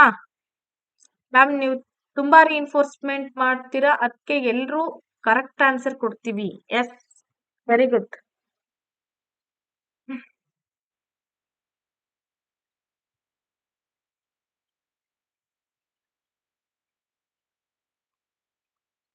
ಓಕೆ, ಚಿಂತನೆಯು ಮೂಲಭೂತವಾಗಿ ಏನಾಗಿದೆ? ಸೈಕೋಮೋಟರ್ ಪ್ರಕ್ರಿಯೆ ಏನದು? ಮಾನಸಿಕ ವಿದ್ಯಮಾನನ, ಅಥವಾ ಪರಿಣಾಮಕಾರಿ ನಡವಳಿಕೆನ, ಅಥವಾ ಅರಿವಿನ ಚಟುವಟಿಕೆನದು? ಮಾನಸಿಕ ಚಿಂತನೆ ಅಂತ ಪವಿತ್ರ ಅವ್ರು ಹೇಳ್ತಾರೆ. ಇನ್ನ ಕೆಲವೊಬ್ರು, ಎಲ್ಲರೂ ಕೂಡ ಆಲ್ಮೋಸ್ಟ್ ಎಲ್ಲರೂ ಕೂಡ ಮಾನಸಿಕ ವಿದ್ಯಮಾನ ಅಂತ ಹೇಳ್ತಾರೆ. ಚಿಂತನೆ ಮಾಡೋದು ನಮ್ ಕಣ್ಣಿಗೆ ಕಾಣಿಸುತ್ತೇನ್ರಿ? ಅದೇ ಸೈಕೋಮೋಟರ್ ಅಂದ್ರೆ ಗೊತ್ತಾ ನಿಮ್ಗೆ? ನಮ್ ಕೈ ಕಾಲುಗಳನ್ನೆಲ್ಲ ಬಳಸ್ಕೊಂಡು ಕೆಲಸ ಮಾಡೋದಕ್ಕೆ ಸೈಕೋಮೋಟರ್ ಅಂತ ಹೇಳಿ ಕರಿತೀವಿ. ಅದು ಸೈಕೋಮೋಟರ್ ಅಲ್ಲ, ಆದ್ರೆ ಅದೊಂದು ಮಾನಸಿಕ ವಿದ್ಯಮಾನ, ಸೈಕಾಲಜಿಕಲ್ ಫೆನೋಮಿನನ್ ಅಂತ ಕರಿತೀವಿ. ಅಂದ್ರೆ ಮಾನಸಿಕವಾಗಿ ಆಲೋಚನೆ ಮಾಡ್ತೀವಿ, ಮಾನಸಿಕವಾಗಿ ಚಿಂತನೆ ಮಾಡ್ತೀವಿ. ಆ ಮಾನಸಿಕವಾಗಿ ಚಿಂತನೆ ಮಾಡಿದ್ ಹೊರಗಡೆ ಕಾಣಲ್ಲ, ಅದಕ್ಕೆ ಅದನ್ನ ಸೈಕೋಮೋಟರ್ ಪ್ರಕ್ರಿಯೆ ಅಂತ ಕರೆಯಲ್ಲ. ನೀವು ಹೇಳಿದ ಹಾಗೇನೆ ಮಾನಸಿಕ ವಿದ್ಯಮಾನ. ವೆರಿ ಗುಡ್, ಸರಿಯಾಗಿದೆ ಉತ್ತರ. 100% ಕರೆಕ್ಟ್ ಆನ್ಸರ್ ಅನ್ನ ಕೊಟ್ಟಿದ್ದಕ್ಕಾಗಿ ಧನ್ಯವಾದಗಳು. ಯಾಕಂದ್ರೆ ಅದು ಮಾನಸಿಕ ಪ್ರಕ್ರಿಯೆ. ಹಾಗಾಗಿ ಮಕ್ಕಳ ಕೇಂದ್ರಿತ ತರಗತಿಯಲ್ಲಿ ಮಕ್ಕಳು ಸಾಮಾನ್ಯವಾಗಿ ಹೇಗೆ ಕಲಿಯುತ್ತಾರೆ? In a child centred classroom, children generally learn mainly from the teacher, individually, in groups, individually and in groups ಅಂತ ಇದೆ. ಬಹಳ ಸಿಂಪಲ್ ಆಗಿದೆ ಉತ್ತರ, ಬಹಳ ಸಿಂಪಲ್. ಮುಖ್ಯವಾಗಿ ಶಿಕ್ಷಕರಿಂದ ಪ್ರತ್ಯೇಕವಾಗಿ ಕಲಿತಾರೋ ಅಥವಾ ಗುಂಪುಗಳಲ್ಲಿ ಕಲಿತಾ ಇದಾರಾ ಅಥವಾ ಪ್ರತ್ಯೇಕವಾಗಿ ಮತ್ತೆ ಗುಂಪುಗಳಲ್ಲಿ ಅಂತ ಇದೆ. So which one is the right answer? ಹಾಗಾದ್ರೆ very good, not bad at all. ಎಲ್ಲರೂ ಕೂಡ ತುಂಬಾ ಹೈಲಿ ಸ್ಪೋರ್ಟಿವ್ ಆಗಿ ಕ್ಲಾಸ್ ಅನ್ನ ಕೇಳ್ತಾ ಇದ್ದೀರಾ. Really I am very happy for that. Very fine answer. Yes, option number C madam, ಗುಂಪುಗಳಲ್ಲಿ ಅಂತೇಳಿ ಹೇಳ್ತಿದ್ದೀರಾ. ನೋಡಿ, ಯೋಚನೆ ಮಾಡ್ಬೇಕು, ಯೋಚನೆ ಮಾಡಿ. You have to think yourself and answer the question. Okay, ಆತ್ರಕ್ ಬಿದ್ದ ಆನ್ಸರ್ ಮಾಡಬಾರ್ದು ಯಾವಾಗ್ಲೂ ಕೂಡ. ಸ್ವಲ್ಪ ಯೋಚನೆಗೆ ಅವಕಾಶಗಳನ್ನ ಕೊಡಬೇಕು. ಸಾಮಾನ್ಯವಾಗಿ ಶಿಶು ಕೇಂದ್ರಿತ ಶಿಕ್ಷಣ ವ್ಯವಸ್ಥೆಗೆ ಸಂಬಂಧಪಟ್ಟಿರ್ತಕ್ಕಂತ ಒಂದು ಕ್ವಶನ್ ಇದು. ಇದ್ರ ಬಗ್ಗೆ ನಿಮಗೆ 1 ಮಾರ್ಕ್ಸ್ ಅಂತೂ ಕಡ್ಡಾಯವಾಗಿ ಕೇಳ್ತಾರೆ. ಆ ಮಕ್ಕಳ ಕೇಂದ್ರೀಕೃತ ತರಗತಿಯಲ್ಲಿ ಮಕ್ಕಳು ಸಾಮಾನ್ಯವಾಗಿ ಹೇಗ್ ಕಲಿತಾರೆ ಅಂತಂದ್ರೆ ಗುಂಪುಗಳಲ್ಲಿ ಕಲಿತಾರೆ ಅಂತ ನೀವೆಲ್ಲರೂ ಹೇಳ್ತಾ ಇದ್ದೀರಾ. ಅದಕ್ಕೆ ಹೇಳ್ದೆ ನಾನು, ಯೋಚನೆ ಮಾಡಿ ಹೇಳ್ರಿ ಅಂತ. ಸೊ ಮಕ್ಕಳು ಇಂಡಿವಿಜುವಲಿನೂ ಕೂಡ ಕಲಿತಾರೆ, ಗುಂಪುಗಳಲ್ಲಿ ಕೂಡ ಕಲಿತಾರೆ. ಯಾಕೆ ಅಂತಂದ್ರೆ ಇದು ಶಿಶು ಕೇಂದ್ರಿತ ಶಿಕ್ಷಣ ಅಲ್ವಾ. ವಿದ್ಯಾರ್ಥಿಗಳಿಗೆ ತಮ್ಮ ಸ್ವಂತ ಜ್ಞಾನವನ್ನ ಕ್ರಿಯೇಟ್ ಮಾಡ್ಲಿಕ್ಕೆ, ನಿರ್ಮಾಣ ಮಾಡ್ಲಿಕ್ಕೆ ಸಹಾಯವನ್ನ ಮಾಡುತ್ತೆ. ಅಂದ್ರೆ ಇಂಡಿವಿಜುವಲಿ ಲರ್ನಿಂಗಿಗೂ ಕೂಡ ಹೆಚ್ಚಿನ ಪ್ರೋತ್ಸಾಹ ಕೊಡುತ್ತೆ ಶಿಶುದಾಯಕ ಶಿಕ್ಷಣದಲ್ಲಿ. ಜೊತೆಗೆ ವಿದ್ಯಾರ್ಥಿಗಳು ತಮ್ಮ ಒಂದು ಸಮವಯಸ್ಕರ ಗುಂಪಿನ ಜೊತೆಗೂ ಕೂಡ ಬೆರೆತ್ಕೊಂಡು ಸೃಜನಶೀಲ ಆಕ್ಟಿವಿಟೀಸ್ಗೂ ಕೂಡ ಹೆಲ್ಪ್ ಮಾಡುತ್ತೆ. ಹಾಗಾಗಿ ಶಿಶು ಏನ್ ಅರ್ಥ ಆಗ್ಲಿಲ್ಲ? 8 ಟೀಚರ್ ಬೇಕು ಅಲ್ವಾ ಮೇಡಮ್? ಅರ್ಥ ಆಗ್ಲಿಲ್ಲ ಪವಿತ್ರ ಅವ್ರೆ. ಸೊ ಏನೇ ನಾನು ಟೀಚರ್ ಬೇಡ ಅಂತ ಹೇಳಿಲ್ಲಮ್ಮ. ಮಕ್ಕಳ ಕೇಂದ್ರಿತ ಶಿಕ್ಷಣದ ವ್ಯವಸ್ಥೆಯಲ್ಲಿ ಏನ್ ಮಾಡ್ತಾರೆ ಅಂತಂದ್ರೆ ಮಕ್ಕಳಿಗೆ ವೈಯಕ್ತಿಕವಾಗಿ ಅಥವಾ ಪ್ರತ್ಯೇಕವಾಗಿ ಕೂಡ ಅವರಿಗೆ ಒಂದು ಜ್ಞಾನ ಇರುತ್ತೆ. ಆ ಜ್ಞಾನವನ್ನ ಬಳಸ್ಕೊಳ್ತಾರೆ. ಜೊತೆಗೆ ಗುಂಪುಗಳಲ್ಲಿ ಕೂಡ ಆ ಮಗುವನ್ನ ಬೆರೆಯೋ ರೀತಿ ಅವಕಾಶಗಳನ್ನ ಕೊಡ್ತಾರೆ. ಸೊ ಅದನ್ನ ನಾವು ಶಿಶು ಕೇಂದ್ರಿತ ಶಿಕ್ಷಣ ಅಂತೇಳಿ ಕರಿತಾ ಇದೀವಿ. ಸಹಕಾರಿ ಕಲಿಕೆಯಲ್ಲಿ ಹಿರಿಯ ಮತ್ತು ಹೆಚ್ಚು ಪ್ರವೀಣ ವಿದ್ಯಾರ್ಥಿಗಳು ಕಿರಿಯ ಮತ್ತು ಕಡಿಮೆ ನುರಿತ ವಿದ್ಯಾರ್ಥಿಗಳಿಗೆ ಸಹಾಯ ಮಾಡ್ತಾರೆ. ಹಾಗಾದ್ರೆ ಇದು ಯಾವ್ದಕ್ ಕಾರಣ ಆಗುತ್ತೆ? In cooperative learning, older and more proficient students assist younger and lesser skilled students. So this leads to ಹೆಚ್ಚಿನ ನೈತಿಕ ಅಭಿವೃದ್ಧಿ, ಗುಂಪುಗಳ ನಡುವಿನ ಸಂಘರ್ಷ, ಹೆಚ್ಚಿನ ಸಾಧನೆ ಮತ್ತು ಸ್ವಾಭಿಮಾನ, ತೀವ್ರ ಸ್ಪರ್ಧೆ. ಇನ್ನೊಂದ್ಸಲ ಓದ್ಕೊಳ್ಳಿ ಕ್ವಶನ್ ಅನ್ನ, ಇನ್ನೊಂದ್ಸಲ ಓದ್ಕೊಂಡು ಆನ್ಸರ್ ಮಾಡಿ. ಟೈಮ್ ತಗೊಳ್ಳಿ, ಅವಸರ ಇಲ್ಲ.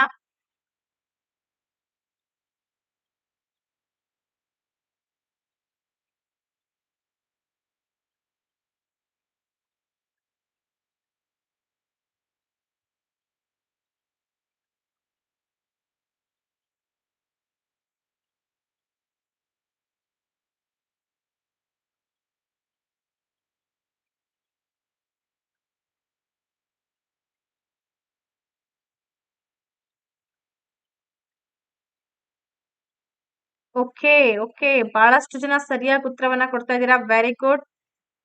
ಇಲ್ಲಿ ಎಲ್ಲರೂ ಕೂಡ ನೀವು ಹೇಳುವಂತ ಉತ್ತರ ಏನಿದೆ ಬಹಳ ಸಿಂಪಲ್ ಆಗಿದೆ. ಆಮೇಲೆ ಇದು ಈ ಕ್ವಶನ್ ಏನಾಗಿದೆ ಅಂದ್ರೆ ಟಫ್ ಇಲ್ಲ, ಕ್ವಶನ್ ಸಿಂಪಲ್ ಆದಂತ ಕ್ವಶನ್ ಇದೆ ಆಕ್ಚುಲಿ. ಹಂಗೇನೆ ಎಕ್ಸಾಮಿಗೆ ಉಳ್ಕೊಂಡಿರುವಂತ ಸಮಯ ಮ್ಯಾಕ್ಸಿಮಮ್ ಒಂದು 2 ಮಂತ್ಸ್ ಅಪ್ರಾಕ್ಸಿಮೇಟ್ಲಿ. ಯಾಕೆಂದ್ರೆ 4-5 ದಿನದ ನಾವು ಲೆಕ್ಕ ಹಿಡಿಯಕ್ ಬರಲ್ಲ. ನೀವು ನಾಳೆ 27, ಇನ್ನೊಂದು 4 ದಿನ ಈ ತಿಂಗಳಲ್ಲಿ. ಸೊ ಇನ್ನ ಉಳ್ಕೊಂಡಿರೋಂತ 2 ಮಂತ್ಸ್ ಏನಿದೆ, this is the best time ಅಂತಾನೆ ಹೇಳ್ಬೋದು. ಆದಷ್ಟು ನೀವು ಸ್ವಲ್ಪ ಕೆಲವೊಂದು ಫಂಕ್ಷನ್ಸ್ಗಳು ಅದನ್ನ ಸ್ವಲ್ಪ ಅವಾಯ್ಡ್ ಮಾಡಿದ್ರೆ ತುಂಬಾ ಒಳ್ಳೇದು. ಯಾಕೆ ಅಂತಂದ್ರೆ ಟಿಇಟಿಗೆ ಮ್ಯಾಕ್ಸಿಮಮ್ ಒಂದು 6 ತಿಂಗಳು ಪ್ರಿಪ್ರೇಷನ್ ಬೇಕು ಅಂತ ನಾವ್ ಹೇಳ್ತಿರ್ತೀವಿ.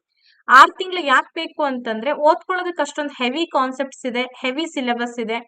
2 ತಿಂಗಳಲ್ಲಿ ನಾವು ಮುಗಿಸ್ಬೇಕು ಅಂತಂದ್ರೆ ಮ್ಯಾಕ್ಸಿಮಮ್ ಎಫರ್ಟ್ ಅನ್ನ ನಾವು ಹಾಕ್ಲೇಬೇಕು ಅಲ್ವಾ. ಆ ಒಂದು ಉದ್ದೇಶಕ್ಕೋಸ್ಕರ ಮ್ಯಾಕ್ಸಿಮಮ್ ಎಷ್ಟು ಸಾಧ್ಯ ಆಗುತ್ತೋ ಅಷ್ಟು ನೀವು ಒಂದು 2 ಮಂತ್ಸ್ ಅಲ್ಲಿ 5 to 6 ಅವರ್ಸ್ ನೀವು ಟೈಮ್ ಕೊಟ್ಟು ಅದನ್ನ ಕವರ್ ಮಾಡ್ಕೊಳ್ಳುವಂತ ಪ್ರಯತ್ನ ಮಾಡಿದ್ರೆ ಡೆಫಿನೆಟ್ಲಿ ನೀವು ಅಲ್ಲಿ ಸಕ್ಸಸ್ ಆಗ್ತೀರಾ ಅಲ್ವೇನ್ರಿ. ಸ್ವಲ್ಪ ಎಫರ್ಟ್ ಹಾಕ್ರಿ, ಜೊತೆಗೆ ವಿಷಯಗಳನ್ನ ಕ್ಲಾರಿಫಿಕೇಶನ್ಸ್ ತಗೊಳ್ರಿ ಅಲ್ವಾ. ಬರಿತಾ ಓದೋದ್ರ ಮೂಲಕ ಏನಾಗುತ್ತೆ, ಒಂದ್ ಸ್ವಲ್ಪ ಹೆಚ್ಚಿನದಾಗಿ ನೀವು ಏನೋ ಕಲ್ತಿದ್ದೀರಾ ಅನ್ನೋ ಒಂದು ಕಾನ್ಫಿಡೆನ್ಸ್ ನಿಮ್ಮಲ್ಲಿ ಬೆಳೆಯುತ್ತೆ. ಡೆಫಿನೆಟ್ಲಿ ನಿಮ್ಗೆ ಅದು ಹೆಲ್ಪ್ ಆಗೇ ಆಗತ್ತೆ. ಓಕೆ, ಇಲ್ಲಿ ಸುಮಾರು ಉತ್ತರಗಳನ್ನ ಕೊಟ್ರಿ. ಅಂಡ್ ಸರಿಯಾದಂತ ಉತ್ತರ ಆಪ್ಷನ್ ನಂಬರ್ ಸಿ ಆಗ್ತದೆ. ಕೆಲವೊಬ್ರು ಎ ಅಂತ ಹೇಳಿದ್ರಿ, ಡಿ ಅಂತ ಹೇಳಿದ್ರಿ, but which is the right answer here? Option number C, ಹೆಚ್ಚಿನ ಸಾಧನೆ ಮತ್ತು ಸ್ವಾಭಿಮಾನ ಅಂತ ಕರಿತೀವಿ. ಅಂದ್ರೆ higher achievement and self esteem is the most important ಅಂತ ಹೇಳ್ತೀವಿ. ಅಂದ್ರೆ ಈ ಸಹಕಾರಿ ಕೋಆಪರೇಟಿವ್ ಲರ್ನಿಂಗ್ ನಲ್ಲಿ ಏನಾಗುತ್ತಪ್ಪ ಅಂತಂದ್ರೆ, ಹಿರಿಯ ಮತ್ತೆ ಪ್ರವೀಣ ವಿದ್ಯಾರ್ಥಿಗಳು ಏನ್ ಮಾಡ್ತಾರೆ, ಕಿರಿಯ ಕಡಿಮೆ ನುರಿತಂತ ವಿದ್ಯಾರ್ಥಿಗಳಿಗೆ ಸಹಾಯವನ್ನ ಮಾಡೋದ್ರ ಮೂಲಕ ಅವರು ಸಾಮಾಜಿಕ ಕೌಶಲ್ಯಗಳನ್ನ ಬೆಳೆಸೋದ್ರ ಜೊತೆಗೆ ಹೆಚ್ಚಿನ ಸಾಧನೆಯನ್ನ, ಸ್ವಾಭಿಮಾನವನ್ನ ಕಲಿತಾ ಹೋಗ್ತಾರೆ. ಅರ್ಥ ಆಯ್ತಲ್ಲ? ಇಲ್ಲಿ ಏನಪ್ಪಾ ಅಂದ್ರೆ ಸ್ಪರ್ಧೆಗಳು ಏರ್ಪಡಲ್ಲ, ಸ್ಪರ್ಧೆಗಳಾಗಲ್ಲ. ಯಾಕೆ ಸ್ಪರ್ಧೆಗಳಾಗಲ್ಲ ಅಂತಂದ್ರೆ ಅವ್ರಿಗಿಂತನೂ ಕೂಡ ಕೆಳಗಿರುವಂತ ವಿದ್ಯಾರ್ಥಿಗಳಿಗೆ ತಿಳಿಸ್ಕೊಡುವಂತ ಪ್ರಯತ್ನವನ್ನ ಮಾಡೋದ್ರಿಂದ. ಸೊ ಹಾಗಾಗಿ ಇಲ್ಲ, ಈ ಕ್ವಶನ್ ರಿಪೀಟ್ ಆಗಿಲ್ಲ. ನೆಕ್ಸ್ಟ್ ಕ್ವಶನ್ ಗೆ ಹೋಗೋಣ. ಶ್ರವಣ ದೋಷವಿರುವಂತಹ ಮಕ್ಕಳು ತರಗತಿಯಲ್ಲಿ ಎದುರಿಸುವಂತ ಪ್ರಮುಖ ಹತಾಶೆ. The major frustration that children with hearing loss face in the classroom is ಅಂತ ಇದೆ. ಯಾವ ಒಂದು ಪ್ರಾಬ್ಲಮ್ ಅನ್ನ ಫೇಸ್ ಮಾಡ್ತಾರೆ ಶ್ರವಣ ದೋಷ ಇರುವಂತ ಮಕ್ಕಳು? ಇತರ ವಿದ್ಯಾರ್ಥಿಗಳೊಂದಿಗೆ ಪರೀಕ್ಷೆಗಳನ್ನ ತೆಗೆದುಕೊಳ್ಳಲು ಅಸಮರ್ಥತೆ. ಸ್ವಾಭಿಮಾನ ಹೇಗೆ ಸಾಧ್ಯ ಅಂತೇಳಿ ಈರಮ್ಮ ಅವ್ರು ಹೇಳ್ತಾರೆ. ಈರಮ್ಮ ಅವ್ರು ಕೇಳ್ತಾ ಇದಾರೆ, ಆಕ್ಚುಲಿ ಹೇಳ್ತಾ ಇಲ್ಲ, ಕೇಳ್ತಾ ಇದಾರೆ. ಹೇಳ್ತೀನಿ ಕೊಳ್ಳಮ್ಮ. ಇಲ್ಲಿ ಮಕ್ಳಿಗೆ ಏನಾಗುತ್ತಪ್ಪ ಅಂತಂದ್ರೆ ಕಾನ್ಫಿಡೆನ್ಸ್ ಬಿಲ್ಟ್ ಆಗತ್ತೆ. ಕಾನ್ಫಿಡೆನ್ಸ್ ಬಿಲ್ಟ್ ಆಗುತ್ತೆ ಅಂದ್ರೆ ಹೆಂಗೆ? ಈಗ ಈ ಹಿರಿಯ ವಿದ್ಯಾರ್ಥಿಗಳು ಮಕ್ಳಿಗೆ ತಿಳಿಸ್ಕೊಡ್ತಾರೆ, ಆ ತಿಳಿಸ್ಕೊಡೋದ್ರ ಮೂಲಕ ಆ ಮಕ್ಕಳಲ್ಲಿ ಹೆಚ್ಚಿನದಾಗಿ ಕಾನ್ಫಿಡೆನ್ಸ್ ಬೆಳೆಯುತ್ತೆ. ಓ, ಅವರು ನಮ್ಮ ವಯಸ್ಸಿನವರಲ್ಲ, ಅವ್ರವ್ರ ವಯಸ್ಸಿನವರಲ್ಲ, ಅವರು ಸ್ವಲ್ಪ ದೊಡ್ಡವ್ರು ಇರ್ತಾರೆ. ದೊಡ್ಡವ್ರು ಇರೋದ್ರಿಂದ ಇವರು ಅವ್ರು ಹೇಳಿರೋಂತ ವಿಚಾರಗಳನ್ನ ಕಲಿತಾ ಹೋದಂಗೆಲ್ಲ ಸೆಲ್ಫ್ ಎಸ್ಟೀಮ್ ಜಾಸ್ತಿ ಆಗುತ್ತಾ ಹೋಗುತ್ತೆ, ಜೊತೆಗೆ ಕಾನ್ಫಿಡೆನ್ಸ್ ಬಿಲ್ಡ್ ಆಗ್ತಾ ಹೋಗುತ್ತಮ್ಮ. ಹಾಗಾಗಿ ಸ್ವಾಭಿಮಾನ ಅಂತ ಹೇಳಿದ್ ನಾವು. ಸರಿನಾ? ನೆಕ್ಸ್ಟ್ 22ನೇ ಕ್ವಶನ್ ನಿಮ್ ಉತ್ತರ. ಇತರ ವಿದ್ಯಾರ್ಥಿಗಳೊಂದಿಗೆ ಪರೀಕ್ಷೆಗಳನ್ನ ತೆಗೆದುಕೊಳ್ಳಲು ಅಸಮರ್ಥತೆ, ನಿಗದಿತ ಪಠ್ಯಪುಸ್ತಕವನ್ನ ಓದಲು ಅಸಮರ್ಥತೆ, ಹಾಗೆ ಕ್ರೀಡೆಗಳು, ಆಟಗಳಲ್ಲಿ ಭಾಗವಹಿಸಲು ಅಸಮರ್ಥತೆ, ಇತರರೊಂದಿಗೆ ಸಂವಹನ ಅಥವಾ ಮಾಹಿತಿಯನ್ನು ಹಂಚಿಕೊಳ್ಳಲು ಅಸಮರ್ಥತೆ ಅಂತ ಹೇಳ್ತಾರೆ.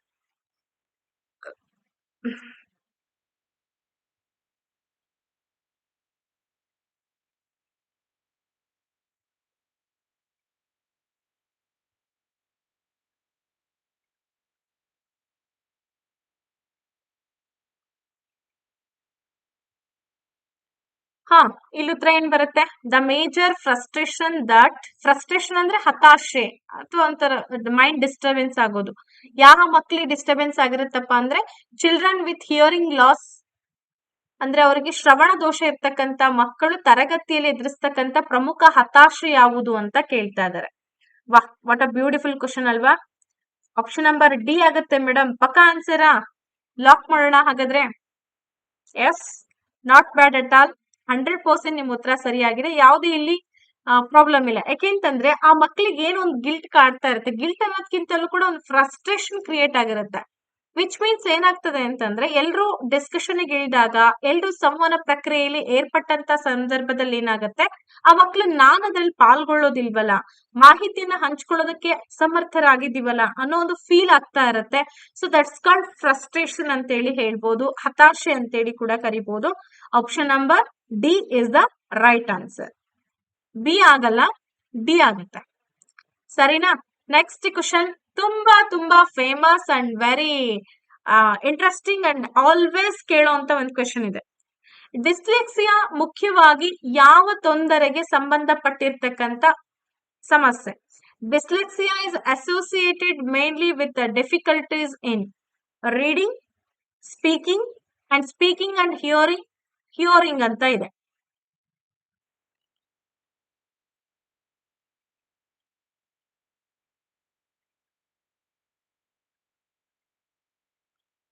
ಡಿಸ್ಲೆಕ್ಸಿಯಾ ಯಾವ ತೊಂದರೆಗಳಿಗೆ ಸಂಬಂಧಪಟ್ಟಿರ್ತಕ್ಕಂತ ಒಂದು ಪ್ರಾಬ್ಲಮ್? ಬಹಳ ಫೇಮಸ್ ಕ್ವಶನ್ ಅಲ್ವಾ, ಎಲ್ರಿಗೂ ಕೂಡ ಗೊತ್ತಿರುತ್ತೆ.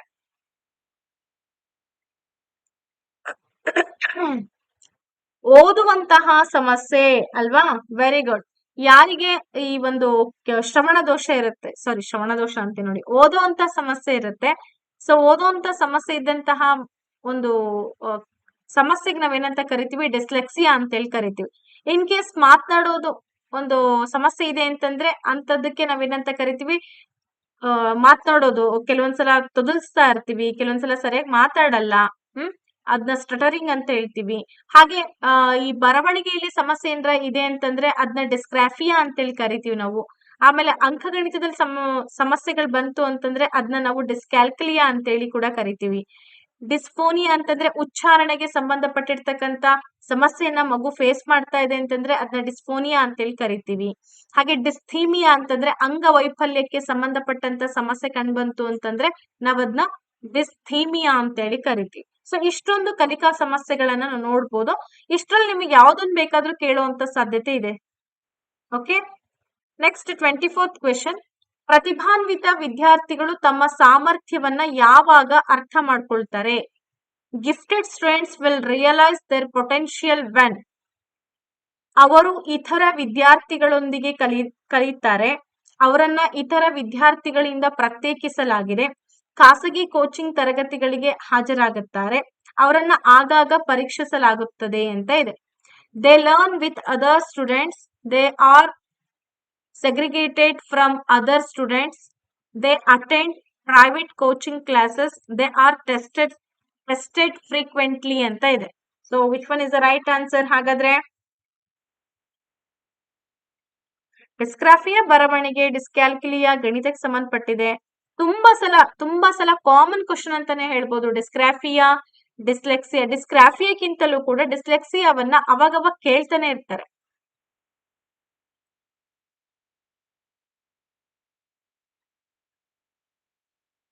ಓಕೆ, ಆಪ್ಷನ್ ನಂಬರ್ ಬಿ ಆಗುತ್ತೆ ಮೇಡಮ್. ಅವರನ್ನ ಇತರ ವಿದ್ಯಾರ್ಥಿಗಳಿಂದ ಪ್ರತ್ಯೇಕಿಸಲಾಗಿದೆ ಅಂತ ಹೇಳ್ತಿದ್ದೀರಾ. ನೋಡಿ, ಯೋಚನೆ ಮಾಡಿ ಉತ್ತರ ಕೊಡಿ. ಕರೆಕ್ಟ್ ಆಗಿ ಯೋಚನೆ ಮಾಡಿ. ತಪ್ಪಾಗಿ ಉತ್ತರ ಕೊಡ್ತಾ ಇದ್ದೀರಾ ಸುಮಾರು ಜನ.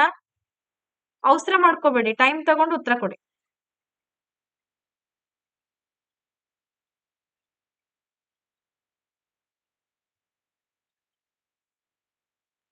ಪ್ರತಿಭಾನ್ವಿತ ವಿದ್ಯಾರ್ಥಿಗಳು ತಮ್ಮ ಸಾಮರ್ಥ್ಯವನ್ನ ಯಾವಾಗ ಅರ್ಥ ಮಾಡ್ಕೊಳ್ತಾರೆ? ಓ, ನನಗೆ ಈ ಸಾಮರ್ಥ್ಯ ಇದೆ, ನನಗೆ ಈ ಕೆಪಾಸಿಟಿ ಇದೆ ಅಂತೇಳಿ ಆ ಮಕ್ಳು ಯಾವಾಗ ಅರ್ಥ ಮಾಡ್ಕೊಳ್ತವೆ? ಓಕೆ, ನೋಡೋಣ ನಿಮ್ ಉತ್ತರ ಸರಿನಾ ತಪ್ಪಾ ಅಂತ. ಎ ಸರಿಯಾದಂತ ಉತ್ತರ. ಎ ಯಾವಾಗ ಅಂತಂದ್ರೆ ಅವರು ಇತರ ವಿದ್ಯಾರ್ಥಿಗಳೊಂದಿಗೆ ಕಲಿತಾರೆ. They learn with other students. ಬೇರೆ ವಿದ್ಯಾರ್ಥಿಗಳ ಜೊತೆಗೆ ಮುಖಾಮುಖಿಯಾಗಿ ಕಲಿಯೋದ್ರ ಮೂಲಕ ಅವರು ತಮ್ಮ ಅಂತರ್ಗತ ಸಾಮರ್ಥ್ಯವನ್ನ ಅರ್ಥ ಮಾಡ್ಕೊಳ್ಳುವಂತ ಪ್ರಯತ್ನವನ್ನ ಮಾಡ್ತಾರೆ. ಫಾರ್ ಎಕ್ಸಾಂಪಲ್, ಈಗ ಸಮನ್ವಯ ಶಿಕ್ಷಣ ಅಂತ ಕರಿತೀವಿ. Gifted student will realise their potential when they learn with their same age group students in a inclusive education system.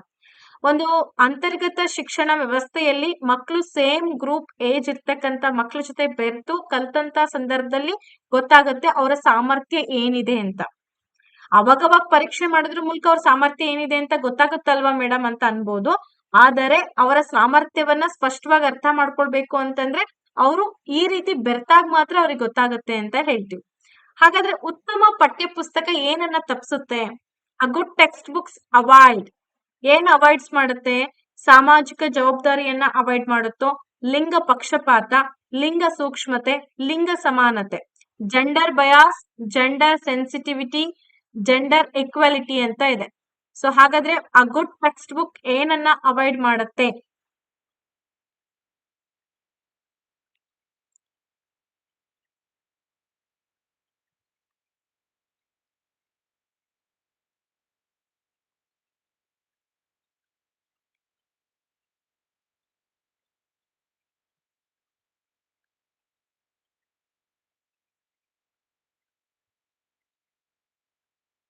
Okay, ತುಂಬಾ ಚೆನ್ನಾಗಿದೆ ಕ್ವಶನ್ ಅಂಡ್ ತುಂಬಾ ಈಸಿ ಆಗಿರುವಂತ ಪ್ರಶ್ನೆ ಇದು. ಆಕ್ಚುಲಿ ಉತ್ತಮ ಪಠ್ಯ ಪುಸ್ತಕ ಏನ್ ತಪ್ಪಿಸುತ್ತೆ ಅಂತಂದ್ರೆ ಆಬ್ವಿಯಸ್ಲಿ ಲಿಂಗ ಪಕ್ಷಪಾತವನ್ನ ತಪ್ಪಿಸ್ತಾ. ಹೌದಾ? ಕರೆಕ್ಟಾ? ಲಾಕ್ ಮಾಡೋಣ. ಹೌದಾ? ಕರೆಕ್ಟಾ? ಲಾಕ್ ಮಾಡೋಣ. ಎಲ್ಲ ಒಂದೇ ಪದಗಳಲ್ವಾ? ಆದ್ರೆ ಬಳಕೆ, ಉಚ್ಚಾರ ಮಾಡುವಂತ ರೀತಿ ಬೇರೆ ತರ ಇರುತ್ತೆ. ಎಸ್, ಅಬ್ಸಲ್ಯೂಟ್ಲಿ ಆಲ್ಮೋಸ್ಟ್ ಎಲ್ಲರೂ ಕೂಡ ಸರಿಯಾದ ಉತ್ತರವನ್ನ ಕೊಡ್ತಾ ಇದ್ದೀರಾ. ಕೆಲವೊಬ್ರು ಬಿ ಅಂತ ಹೇಳ್ತೀರಾ, ಕೆಲವೊಬ್ರು ಡಿ ಅಂತ ಹೇಳ್ತಿದ್ದೀರಾ. ಉತ್ತಮ ಪಠ್ಯ ಪುಸ್ತಕ ಬಿ, ಲಿಂಗ ಪಕ್ಷಪಾತವನ್ನ ತಪ್ಪಿಸುತ್ತೆ. ಉತ್ತಮ ಪಠ್ಯ ಪುಸ್ತಕ ಏನ್ ಮಾಡುತ್ತೆ? ಲಿಂಗ ಪಕ್ಷಪಾತವನ್ನ ತಪ್ಪಿಸ್ಬೇಕು. ಯಾಕಪ್ಪ ಅಂದ್ರೆ ಪ್ರತಿ ಮಕ್ಕಳು ಲಿಂಗ, ವಯಸ್ಸು, ಸಂಸ್ಕೃತಿ, ಪ್ರದೇಶಗಳು ಅಥವಾ ಸಾಮಾಜಿಕ ಸ್ಥಾನಮಾನಕ್ಕಿಂತ ಕೆಲವು ಸಾಮರ್ಥ್ಯಗಳು, ವಿಶೇಷ ಸಾಮರ್ಥ್ಯಗಳನ್ನ ಹೊಂದಿರ್ತಾರಲ್ವಾ. ಅದಕ್ಕೋಸ್ಕರ ಲಿಂಗ ಪಕ್ಷಪಾತ ಇರಬಾರ್ದು ಅಂತೇಳಿ ಅಲ್ಲಿ ಗುರುತಿಸ್ಬೇಕು. ಓಕೆ, ಎಲ್ರಿಗೂ ಕೂಡ ಎಲ್ಲಾ ಸಾಮರ್ಥ್ಯ ಇದ್ದೇ ಇರುತ್ತೆ. ಓ, ನೀನ್ ಇದೇ ಕೆಲಸ ಮಾಡ್ಬೇಕು, ನೀನ್ ಇದೇ ಕೆಲಸ ಮಾಡ್ಬೇಕು ಅಂತೇಳಿ ಸಾಮರ್ಥ್ಯವನ್ನ ನಾವು ಅಳತೆ ಮಾಡಕ್ ಆಗಲ್ಲ ಲಿಂಗದ ಆಧಾರದ ಮೇಲೆ. ಯಾರು ಏನ್ ಬೇಕಾದ್ರೂ ಮಾಡುವಂತ ಕೆಪಾಸಿಟಿ ಎಲ್ಲರಲ್ಲೂ ಕೂಡ ಇರುತ್ತೆ. ಅದಕ್ಕೋಸ್ಕರ ಆ ಉತ್ತರ ಬರುವಂತದ್ದು ಜೆಂಡರ್ ಬಯಾಸ್.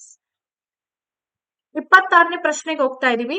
ಪಿಯಾಜೆರವರ ಪ್ರಕಾರ ಜ್ಞಾನಾತ್ಮಕ ಬೆಳವಣಿಗೆಯ ಹಂತ ಇದರಲ್ಲಿ ಮಗು ವಸ್ತುಗಳ ಶಾಶ್ವತತೆಯನ್ನ ಪ್ರದರ್ಶಿಸುತ್ತದೆ.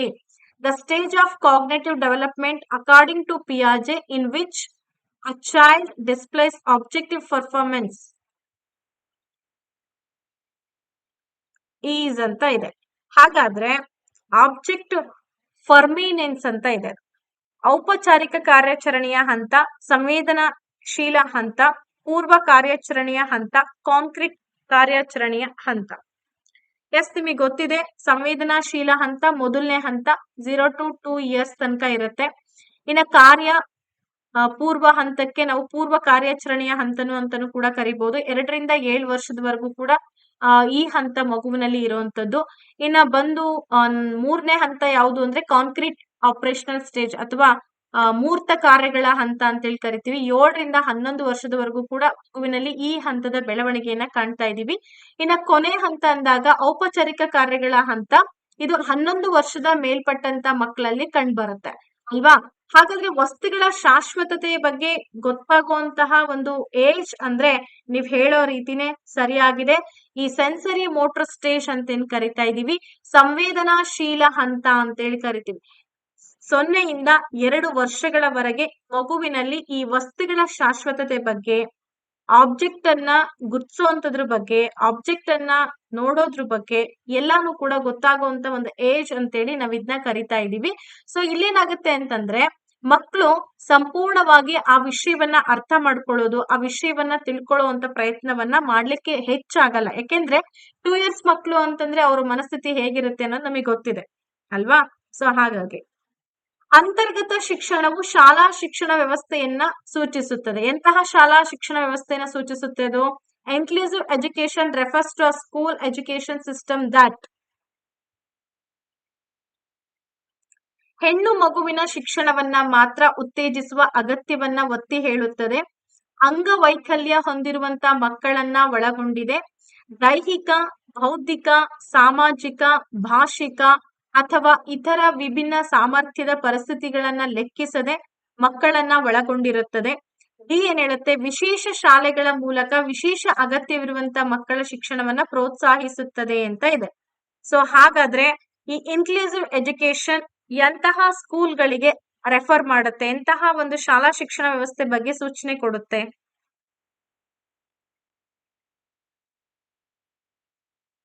ಇನ್ಕ್ಲೂಸಿವ್ ಎಜುಕೇಶನ್ ಬಗ್ಗೆ ಮ್ಯಾಕ್ಸಿಮಮ್ ನಿಮಗೆ ಎಷ್ಟು ಅಂಕದ ಪ್ರಶ್ನೆ ಬರುತ್ತೆ ಅಂದ್ರೆ 3 ರಿಂದ 4 ಪ್ರಶ್ನೆಗಳು ಬಂದಿದೆ ಈ ಒಂದು ಕ್ವಶನ್ ಪೇಪರ್ ಅಲ್ಲಿ. ನೀವು ಗಮನಕ್ಕೆ ತಗೊಂಡಿರ್ಬೋದು. ಮೊದಲನೇ ಕ್ವಶನ್ ಆಗಿರ್ಬೋದು, ಅದು ಕೂಡ ಇನ್ಕ್ಲೂಸಿವ್ ಎಜುಕೇಶನ್ ಸಂಬಂಧಪಟ್ಟಂತ ಕ್ವಶನ್. ಆಮೇಲೆ ಇನ್ನೊಂದು ಅಂತರ್ಗತ ಶಿಕ್ಷಣದ ಬಗ್ಗೆ ಇನ್ನೊಂದು ಕ್ವಶನ್ ಇತ್ತು. ಇದು 4-5 ಕ್ವಶನ್ಸ್ ಗಳಿದೆ.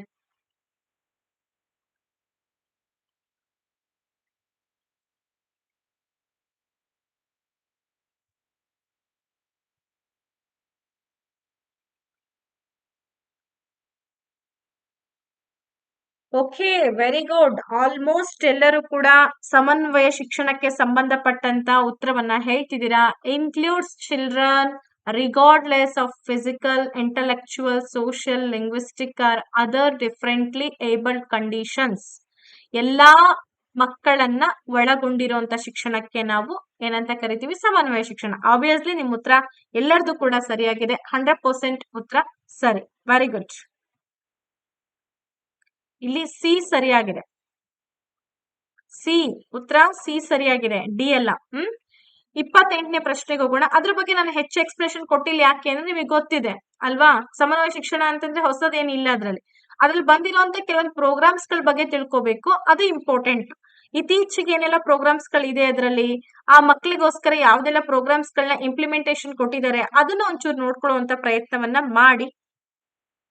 ಕೊಹಲ್ಬರ್ಗ್ ಪ್ರಕಾರ ಸರಿ ಮತ್ತು ತಪ್ಪುಗಳ ಬಗ್ಗೆ ತೀರ್ಪುಗಳನ್ನ ಒಳಗೊಂಡಿರ್ತಕ್ಕಂಥ ಚಿಂತನೆಯ ಪ್ರಕ್ರಿಯೆಯನ್ನ ಏನಂತ ಕರೆದ್ರು? ಕೋಲ್ಬರ್ಗ್. ಸೊ ಕೋಲ್ಬರ್ಗ್ ಯಾರು ಅಂತ ಗೊತ್ತಿದೆ ಅಲ್ವಾ? ನೈತಿಕ ವಿಕಾಸ ತತ್ವವನ್ನ ತಿಳಿಸ್ಕೊಟ್ಟಂತ ಅಥವಾ ಪ್ರತಿಪಾದನೆ ಮಾಡಿರುವಂತಹ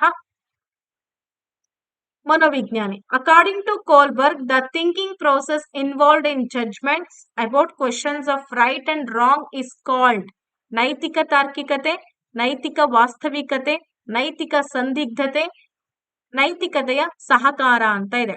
moral reasoning, moral realism, moral dilemma, morality cooperation ಅಂತ ಇದೆ. Actually this is the beautiful question. ಇವ್ರ ಬಗ್ಗೆನೂ ಕೂಡ ಸಾಕಷ್ಟು ಸಲ ಕೇಳಿದ್ದಾರೆ. ಒಂದ್ಸಲ ಡೈರೆಕ್ಟ್ ಆಗಿ ಕ್ವಶನ್ ಬಂದಿದೆ, ನೈತಿಕ ವಿಕಾಸದ ಪ್ರತಿಪಾದಕರು ಯಾರು ಅಂತ ಹೇಳಿ. ಅವಾಗ ಕೋಲ್ಬರ್ಗ್ ಅಂತ ಹೇಳ್ಬೇಕು. ಕೊಹಲರ್ ಮತ್ತೆ ಕೋಲ್ಬರ್ಗ್ ಇವರಿಬ್ಬರ ನಡುವೆ ವ್ಯತ್ಯಾಸ ಇದೆ. ಕೊಹಲರ್ ಅವರು ಕಲಿಕಾ ಸಿದ್ಧಾಂತವಾದಂತ ಒಳನೋಟ ಕಲಿಕೆ ಬಗ್ಗೆ ಹೇಳ್ತಾರೆ. ಕೋಲ್ಬರ್ಗ್ ರವರು ವಿಕಾಸಕ್ಕೆ ಸಂಬಂಧಪಟ್ಟಂತೆ ನೈತಿಕ, ಮಗುವಿನಲ್ಲಿ ನೈತಿಕ ವಿಕಾಸ ಹೇಗಾಗತ್ತೆ ಅನ್ನೋದ್ರ ಬಗ್ಗೆ ಕೋಲ್ಬರ್ಗ್ ಅವರು 3 ಹಂತಗಳನ್ನ 6 ಘಟ್ಟಗಳಲ್ಲಿ ಆಗುತ್ತೆ ಅಂತ ಹೇಳಿದ್ದಾರೆ ಅಲ್ವೇನ್ರಿ. ನೈತಿಕ ಪೂರ್ವ ಹಂತ, ನೈತಿಕತೆಯ ಹಂತ, ನೈತಿಕ ಪೂರ್ವೋತ್ತರ ಹಂತ ಅಂತೇಳಿ 3 ಹಂತಗಳನ್ನ ಹೇಳಿದ್ದಾರೆ. ಅಂದ್ರೆ ವಾಸ್ತವಿಕವಾಗಿ ಏನೆಲ್ಲ ಆಗುತ್ತೆ ಅನ್ನೋದ್ರ ಬಗ್ಗೆನೂ ಕೂಡ ತಿಳಿಸ್ಕೊಟ್ಟಿದ್ದಾರೆ. Yes, absolutely option number A madam, ನೈತಿಕ ತಾರ್ಕಿಕತೆ ಅಂತ ಹೇಳ್ತಿದ್ದಾರೆ. ಹೌದಾ? ಮಾರಲ್ ಡಿಲೆಮಾ ಅಂತ ಕೂಡ ಕೆಲವೊಬ್ರು ಹೇಳ್ತಾರೆ. ಸರಿ ಮತ್ತು ತಪ್ಪುಗಳ ಬಗ್ಗೆ ತೀರ್ಪುಗಳಲ್ಲಿ ಒಳಗೊಂಡಿರುವಂತ ಚಿಂತನಾ ಪ್ರಕ್ರಿಯೆಯನ್ನ ನಾವ್ ಏನಂತ ಕರಿತಾ ಇದೀವಿ ಅಂದ್ರೆ, ಇಲ್ಲಿ ಸರಿಯಾದ ಉತ್ತರ ಆಪ್ಷನ್ ನಂಬರ್ ಎ ಆಗುತ್ತೆ. ಬಹಳಷ್ಟು ಜನ ಎ ಅಂತ ಉತ್ತರ ಕೊಟ್ರಲ್ವಾ. ಸರಿ ತಪ್ಪುಗಳ ತೀರ್ಪುಗಳು ನಿಮಗೆ ಗೊತ್ತಿದೆ, ಯಾವ್ದ್ ಸರಿ ಯಾವ್ದ್ ತಪ್ಪು ಅನ್ನೋದ ತಾರ್ಕಿಕ ವಿಷಯಕ್ಕೆ ಒಳಪಡಿಸ್ಬೇಕಾಗತ್ತೆ. ಇಲ್ದೇ ಇದ್ರೆ ನಾವು ಹಂಗೆ ಸುಮ್ನೆ ಒಪ್ಕೊಳಕ್ ಆಗತ್ತಾ? ಒಂದು ತೀರ್ಪನ್ನ ತಗೊಳ್ಬೇಕು ಅಂತಂದಾಗ ಅಲ್ಲಿ ನಾವು ಯೋಚನೆ ಮಾಡ್ಬೇಕಾಗಿರೋದೇನು, ಸರಿ ಯಾವುದು ತಪ್ಪು ಯಾವುದು, ನಾನು ಯಾವ ತೀರ್ಮಾನ ತೆಗೆದುಕೊಳ್ತಾ ಇದ್ದೀನಿ ಅನ್ನೋದು ಮಗು ಗೊತ್ತಾಗ್ಬೇಕು. ಅದನ್ನೇ ನೈತಿಕ ತಾರ್ಕಿಕತೆ ಅಂತ ಕರಿತೀವಿ. ಹಾಗಾಗಿ ಆಪ್ಷನ್ ನಂಬರ್ 1 ಸರಿಯಾದಂತ ಉತ್ತರ. ಕೋಲ್ಬರ್ಗ್ ನ ನೈತಿಕ ಬೆಳವಣಿಗೆಯ ಸಿದ್ಧಾಂತದ ಪ್ರಕಾರ ಸರಿ ಮತ್ತು ತಪ್ಪುಗಳ ಪ್ರಶ್ನೆಗಳ ಬಗ್ಗೆ ತೀರ್ಪು ನೀಡುವ ಚಿಂತನೆ ಪ್ರಕ್ರಿಯೆಯನ್ನ ನೈತಿಕ ತಾರ್ಕಿಕತೆ ಅಂತ ಕರೆದ. ನೆಕ್ಸ್ಟ್ ಕ್ವಶನ್ ಗೆ ಹೋಗೋಣ. ಎಸ್, ಸಾಂಪ್ರದಾಯಿಕ 0 to 3 years. ಓಕೆ. ಒಬ್ಬ ವಿದ್ಯಾರ್ಥಿಯು ತನ್ನ ಪೇರ್ ಗ್ರೂಪ್ ಅಂದ್ರೆ ಸಮವಯಸ್ಕರ ಗುಂಪಿನ ಕಡೆಗೆ ತನ್ನ ವರ್ತನೆಯಲ್ಲಿ ಆಕ್ರಮಣಕಾರಿ ಮತ್ತು ಶಾಲೆಯ ರೂಢಿಗಳಿಗೆ ಅನುಗುಣವಾಗಿಲ್ಲ.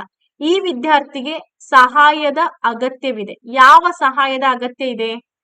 ಆ ವಿದ್ಯಾರ್ಥಿ ಏನ್ ಮಾಡ್ತಾನೆ, ತುಂಬಾ ಅಗ್ರೆಸಿವ್ ಆಗಿದ್ದಾನೆ. ಅಗ್ರೆಸಿವ್ ಅಂತಂದ್ರೆ ಗೊತ್ತಲ್ಲ, ಆಕ್ರಮಣಕಾರಿ ಗುಣಕ್ಕೆ ಅಗ್ರೆಸಿವ್ ಅಂತ ಕರಿತೀವಿ.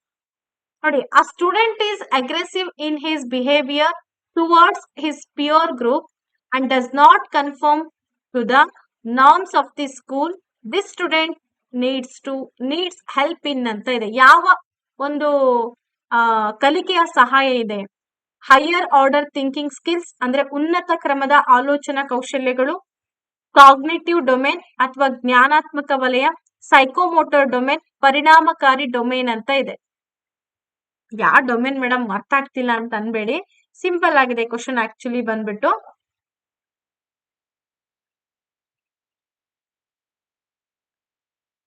ಹಂಗೆ ಇನ್ನೊಂದು ವಿಡಿಯೋ ಮುಗಿಯಕ್ಕಿಂತ ಮುಂಚೆ ಇನ್ನೊಂದು ಮಾತನ್ನ ಹೇಳ್ಬೇಕು. ಪ್ರತಿಯೊಬ್ರು ಕೂಡ ತರಗತಿಗಳನ್ನ ತಗೊಳ್ಬೇಕು ಅನ್ನೋ ಇಚ್ಛೆ ಇರುತ್ತೆ, ಕೆಲವೊಬ್ಬರಿಗೆ ಆಗಿರೋದಿಲ್ಲ.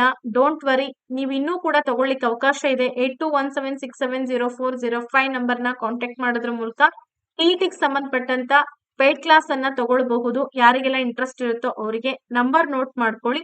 ಬೆಳಗ್ಗೆ ನೀವು ಕಾಲ್ ಮಾಡ್ಬೋದು. 6361153623 ನಂಬರ್ನ ನೋಟ್ ಮಾಡ್ಕೊಂಡು ನೀವು ನಮ್ಮನ್ನ ಕಾಂಟ್ಯಾಕ್ಟ್ ಮಾಡಬಹುದು. ಹೇಗಿದೆ ಪೇಡ್ ಕ್ಲಾಸ್ ನ ಫೀಚರ್ಸ್ ಹೇಗಿದೆ, ಅಲ್ಲಿ ಏನೇನ್ ಸಿಗುತ್ತೆ ಅನ್ನೋದು ಕೂಡ ನಿಮಗೆ ದೊರೆಯುತ್ತೆ. ಸರಿನಾ? ಓಕೆ. ಇದಕ್ಕೆ ಹೇಳ್ತಾರೆ ಕಾಗ್ನೇಟಿವ್ ಡೊಮೇನ್ ಮೇಡಮ್ ಅಂತ. ಒಬ್ಬ ವಿದ್ಯಾರ್ಥಿ ತನ್ನ ಪ್ಯಾರ್ ಗ್ರೂಪಿನ ಜೊತೆಗೆ ವರ್ತನೆಯಲ್ಲಿ ಆಕ್ರಮಣಕಾರಿ ಮತ್ತೆ ಶಾಲಾ ರೂಢಿಗಳು ಅಂದ್ರೆ ಶಾಲಾ ನಿಯಮಗಳಿಗೆ ಅವನು ಬದ್ಧನಾಗಿಲ್ಲ. ಹಾಗಾದ್ರೆ ಅವನಿಗೆ ಎಂತಹ ಶಿಕ್ಷಣದ ಅವಶ್ಯಕತೆ ಇದೆ ಅಂತ ಕೇಳಿದ್ದಾರೆ. ಎಲ್ಲರೂ ಕೂಡ ಕಾಗ್ನೇಟಿವ್ ಅಂತ ಹೇಳಿದೀರಾ. ಸೊ ನಿಮ್ಮ ಉತ್ತರ ತಪ್ಪಾಗಿದೆ. ಅಫೆಕ್ಟಿವ್ ಡೊಮೇನ್ ಅಂತ ಹೇಳಿ ಹೇಳ್ತಾರೆ. ಇಲ್ಲಿ ಇಲ್ಲ ಮೇಡಮ್, ಕಾಗ್ನೇಟಿವ್ ಡೊಮೇನ್ ಆಗೋದು ಅಂತ ನೀವು ಹೇಳ್ಬೋದು. ನೋಡಿ, ವಿದ್ಯಾರ್ಥಿಯು ತನ್ನ ಪೇರ್ ಗುಂಪಿನ ಕಡೆಗೆ ಆಕ್ರಮಣಕಾರಿ ನಡವಳಿಕೆಯನ್ನು ತೋರಿಸಿದಂತ ಸಂದರ್ಭದಲ್ಲಿ ಶಾಲೆಯ ನಿಯಮಗಳಿಗೆ ಅನುಗುಣವಾಗಿಲ್ಲ ಅಂತ ಅನ್ನೋ ಸಂದರ್ಭದಲ್ಲಿ ಈ ವಿದ್ಯಾರ್ಥಿಗೆ ಏನ್ ಮಾಡ್ಬೇಕು, ಪರಿಣಾಮಕಾರಿ ಡೊಮೇನ್ ನಲ್ಲಿ ಸಹಾಯದ ಅಗತ್ಯವಿದೆ. ಯಾಕಪ್ಪ ಅಂದ್ರೆ ಕಲಿಕೆಯ ಪರಿಣಾಮಕಾರಿ ಡೊಮೇನ್ ಭಾವನೆಗಳು, ಮೌಲ್ಯಗಳು, ಮೆಚ್ಚುಗೆ, ಉತ್ಸಾಹಗಳು, ಪ್ರೇರಣೆಗಳು, ವರ್ತನೆಗಳು ಇವನ್ನೆಲ್ಲ ಒಳಗೊಂಡಿರೋದ್ರಿಂದ ಪರಿಣಾಮಕಾರಿ ಡೊಮೇನ್ ಸರಿಯಾದಂತ ಉತ್ತರ. ಪರಿಣಾಮಕಾರಿ ಡೊಮೇನ್ ಅಂದ್ರೆ ಅಫೆಕ್ಟಿವ್ ಡೊಮೇನ್ ಅಂತ ಕರಿತೀವಿ. ಅಫೆಕ್ಟಿವ್ ಅಂತಂದ್ರೆ ನೀವು ಅನ್ಕೊಂಡಿರ್ಬೋದು ಪರಿಣಾಮಕಾರಿ ಅಂತ. ಇದನ್ನ ಕನ್ನಡದಲ್ಲಿ ನಾವೇನಂತ ಕರಿತೀವಿ ಗೊತ್ತಾ? ಭಾವನಾತ್ಮಕ ಅಂತ ಕರಿತೀವಿ. ಆಕ್ಚುಲಿ ನಿಮಗೆ ಇದು ಬಂದಿದ್ರೆ ಪಾಪ ನೀವ್ ಇದೇ ಉತ್ತರನ ಹೇಳ್ತಾ ಇದ್ರಿ ಎಲ್ರು ಕೂಡ. ಆ ಉತ್ತರ ಇಲ್ಲ ಅನ್ನೋ ಉದ್ದೇಶಕ್ಕೋಸ್ಕರ ನೀವೇನ್ ಹೇಳಿದ್ರಿ? 2 ಅಂತ ಹೇಳಿದ್ರಿ ಅಲ್ವಾ? So okay. ಎಕ್ಸಾಮ್ ಮುಗಿಯೋವರೆಗೂ ಕೂಡ ಲೈವ್ ಕ್ಲಾಸ್ ಇರುತ್ತೆ. ಲೈವ್ ಕ್ಲಾಸಸ್ ಇದ್ದೇ ಇರುತ್ತೆ. ಗೊತ್ತಾಯ್ತಲ್ಲ? ಅಫೆಕ್ಟ್ ಅಂದ್ರೆ ಏನು? ಭಾವನೆಗಳು. ಎಫೆಕ್ಟ್ ಬೇರೆ, ಅಫೆಕ್ಟ್ ಬೇರೆ. ಆದ್ರೆ ಇದು ಟ್ರಾನ್ಸ್ಲೇಟ್ ಆಗುವಾಗ ಪರಿಣಾಮಕಾರಿ ಅಂತ ಆಗಿದೆಯಲ್ಲ, ನಿಮಗೆ ಕನ್ಫ್ಯೂಸ್ ಆಗಿದೆ ಅಷ್ಟೇ. ಭಾವನಾತ್ಮಕ ವಲಯ ಅದು. ಹಾಗಾಗಿ ಆ ಮಗುವಿಗೆ ನಾವು ಭಾವನಾತ್ಮಕ ವಲಯದ ಶಿಕ್ಷಣವನ್ನ ಕೊಡ್ಬೇಕಾಗತ್ತೆ. ಸರಿ ಉತ್ತರ. ಓಕೆ ಗಾಯ್ಸ್, ಈ ಸೆಷನ್ ಕೊನೆ ಪ್ರಶ್ನೆ ಅಂತ ಹೇಳ್ಬೋದು. ಸುಮಾರು 30 ಪ್ರಶ್ನೆಗಳನ್ನ ಮುಗಿಸ್ತಾ ಇದ್ದೀವಿ ಈಗ. ಶಿಕ್ಷಕರು ತಮ್ಮ ಕಲಿಯುವವರನ್ನ ಗುಂಪು ಚಟುವಟಿಕೆಗಳಲ್ಲಿ ತೊಡಗಿಸಿಕೊಳ್ಳಲು ಸಲಹೆ ನೀಡ್ತಾರೆ, ಏಕೆಂದರೆ ಕಲಿಕೆಯನ್ನ ಸುಗಮಗೊಳಿಸುವುದರ ಜೊತೆಗೆ ಅವರು ಸಹಾಯ ಮಾಡುತ್ತಾರೆ.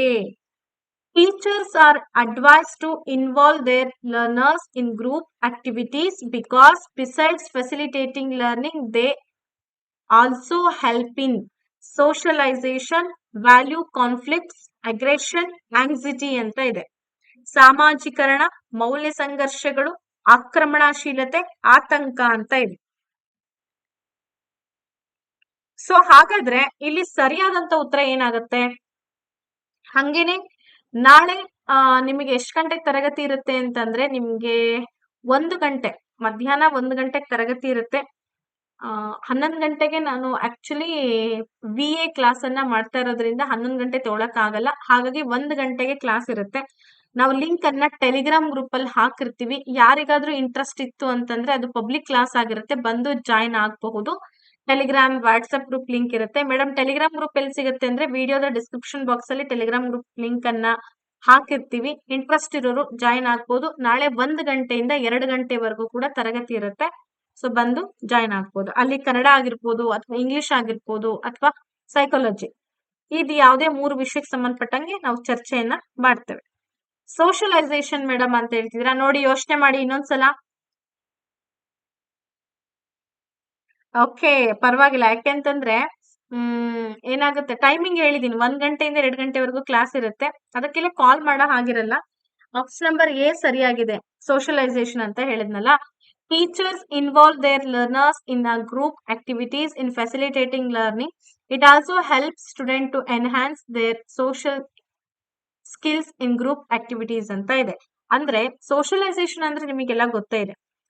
ತಮ್ಮ ಕಲಿತಕ್ಕಂಥವರನ್ನ ಗುಂಪು ಚಟುವಟಿಕೆಗಳಲ್ಲಿ ತೊಡಗಿಸ್ಕೊಳ್ತಾರೆ ಶಿಕ್ಷಕರು. ಅಂದ್ರೆ ವಿದ್ಯಾರ್ಥಿಗಳನ್ನ ಗುಂಪು ಚಟುವಟಿಕೆಗಳಲ್ಲಿ ತೊಡಗಿಸ್ಕೊಂಡ್ಬಿಟ್ಟು ಅವರಿಗೆ ಕಲಿಕೆಗೆ ಅನುಕೂಲ ಆಗೋ ರೀತಿಯಲ್ಲಿ ಗುಂಪು ಚಟುವಟಿಕೆಗಳಲ್ಲಿ ಏನ್ ಮಾಡ್ತಾರೆ, ಸಾಮಾಜಿಕ ಕೌಶಲ್ಯಗಳನ್ನ ಹೆಚ್ಚಿಸ್ಬೇಕು ಅನ್ನೋ ಉದ್ದೇಶಕ್ಕೋಸ್ಕರ ವಿದ್ಯಾರ್ಥಿಗಳಿಗೆ ಸಹಾಯ ಮಾಡ್ತಕ್ಕಂಥ ಒಂದು ಅಂಶ ಅಂದ್ರೆ ಅದು ಸಾಮಾಜಿಕರಣ, ಸೋಷಲೈಸೇಷನ್ ಅಂತ ಕರಿತೀವಿ. ಸಾಮಾಜಿಕರಣ ಅಂದ್ರೆ ವಿದ್ಯಾರ್ಥಿ ಒಬ್ನೇ ಇರೋಂಥದ್ದಲ್ಲ, ಬೇರೆಯವ್ರ ಜೊತೆ ಬೆರೆತು ವಿಷಯಗಳನ್ನ ಹಂಚಿಕೆ ಮಾಡುವಂಥದ್ದು, ಬೇರೆ ಬೇರೆ ಕೌಶಲ್ಯಗಳನ್ನ ಕಲಿಯುವಂಥದ್ದು. ಓಕೆ, ಹಾಗಾದ್ರೆ ಇವತ್ತಿನ ತರಗತಿಯನ್ನ ಇಲ್ಲಿಗೆ ಮುಗಿಸುವಂತ ಸಮಯ ಆಗಿದೆ. ಸುಮಾರು 30 ಕ್ವಶನ್ಸ್ ಗಳನ್ನ ಸುದೀರ್ಘವಾಗಿ ಡಿಸ್ಕಷನ್ ಮಾಡಿದೀವಿ. ಹೋಪ್ಸೋ ಇವತ್ತಿನ ತರಗತಿ ನಿಮ್ಗೆ ಏನಾದ್ರೂ ಸ್ವಲ್ಪನಾದ್ರೂ ನಾಲೆಜ್ ತಂದ್ಕೊಟ್ಟಿದೆ, ಏನಾದ್ರೂ ನೀವು ತಿಳ್ಕೊಂಡಿದ್ದೀರಾ ಅಂತಂದ್ರೆ ಒಂದು ಒಳ್ಳೆ ಮೆಸೇಜ್ ಮಾಡಿ. ಎಲ್ಲಿ ಮಾಡ್ಬೇಕು ಮೇಡಮ್ ಅಂದ್ರೆ ಟೆಲಿಗ್ರಾಮ್ ಅಲ್ಲಿ ಮಾಡ್ಬೇಡಿ, ಜಸ್ಟ್ ನೀವು ಕಾಮೆಂಟ್ ಬಾಕ್ಸ್ ಅಲ್ಲಿ ಹಾಕಿ. ಈಗ ಹಾಕೋದ್ಕಿಂತಲೂ ಕೂಡ ಆಫ್ಟರ್ ಈ ಆಫ್ಲೈನ್ ಕಮೆಂಟ್ ಅಂತ ಏನ್ ಹೇಳ್ತೀವಿ ನೋಡಿ, ವಿಡಿಯೋ ನೋಡಿದ ತಕ್ಷಣ ಕಮೆಂಟ್ ಬಾಕ್ಸ್ ಇರುತ್ತಲ್ಲ, ಆ ಕಮೆಂಟ್ ಬಾಕ್ಸ್ ಅಲ್ಲಿ ಹೇಳುವಂತ ಪ್ರಯತ್ನವನ್ನ ಮಾಡಿ. ಯಾಕೆಂದ್ರೆ ನಿಮ್ಮ ಒಂದು ಕಮೆಂಟ್ ನಮ್ಗೆ ಒಂದು ಪುಷ್ಟೀಕರಣವನ್ನ ಕೊಡುತ್ತೆ ಅಲ್ವಾ? ಸೊ ಹಾಗಾಗಿ thank you so much. And ಈ ವಿಡಿಯೋ ಇಷ್ಟ ಆಗಿದ್ರೆ ಲೈಕ್ ಅಂಡ್ ಶೇರ್ ಮಾಡೋದನ್ನ ಮಾತ್ರ ಬರಿಬೇಡಿ. ನಾಳೆ ಮತ್ತು 1 ಗಂಟೆಯಿಂದ 2 ಗಂಟೆವರೆಗೂ ಕ್ಲಾಸ್ ಇರುತ್ತೆ, ಜಾಯಿನ್ ಆಗಿ ಅಂತ ಹೇಳ್ತಾ ಇವತ್ತಿನ ಈ ಕ್ಲಾಸ್ ಅನ್ನ ಮುಗಿಸ್ತಾ ಇದ್ದೀನಿ. ಧನ್ಯವಾದಗಳು. ಬಾಯ್ ಬಾಯ್.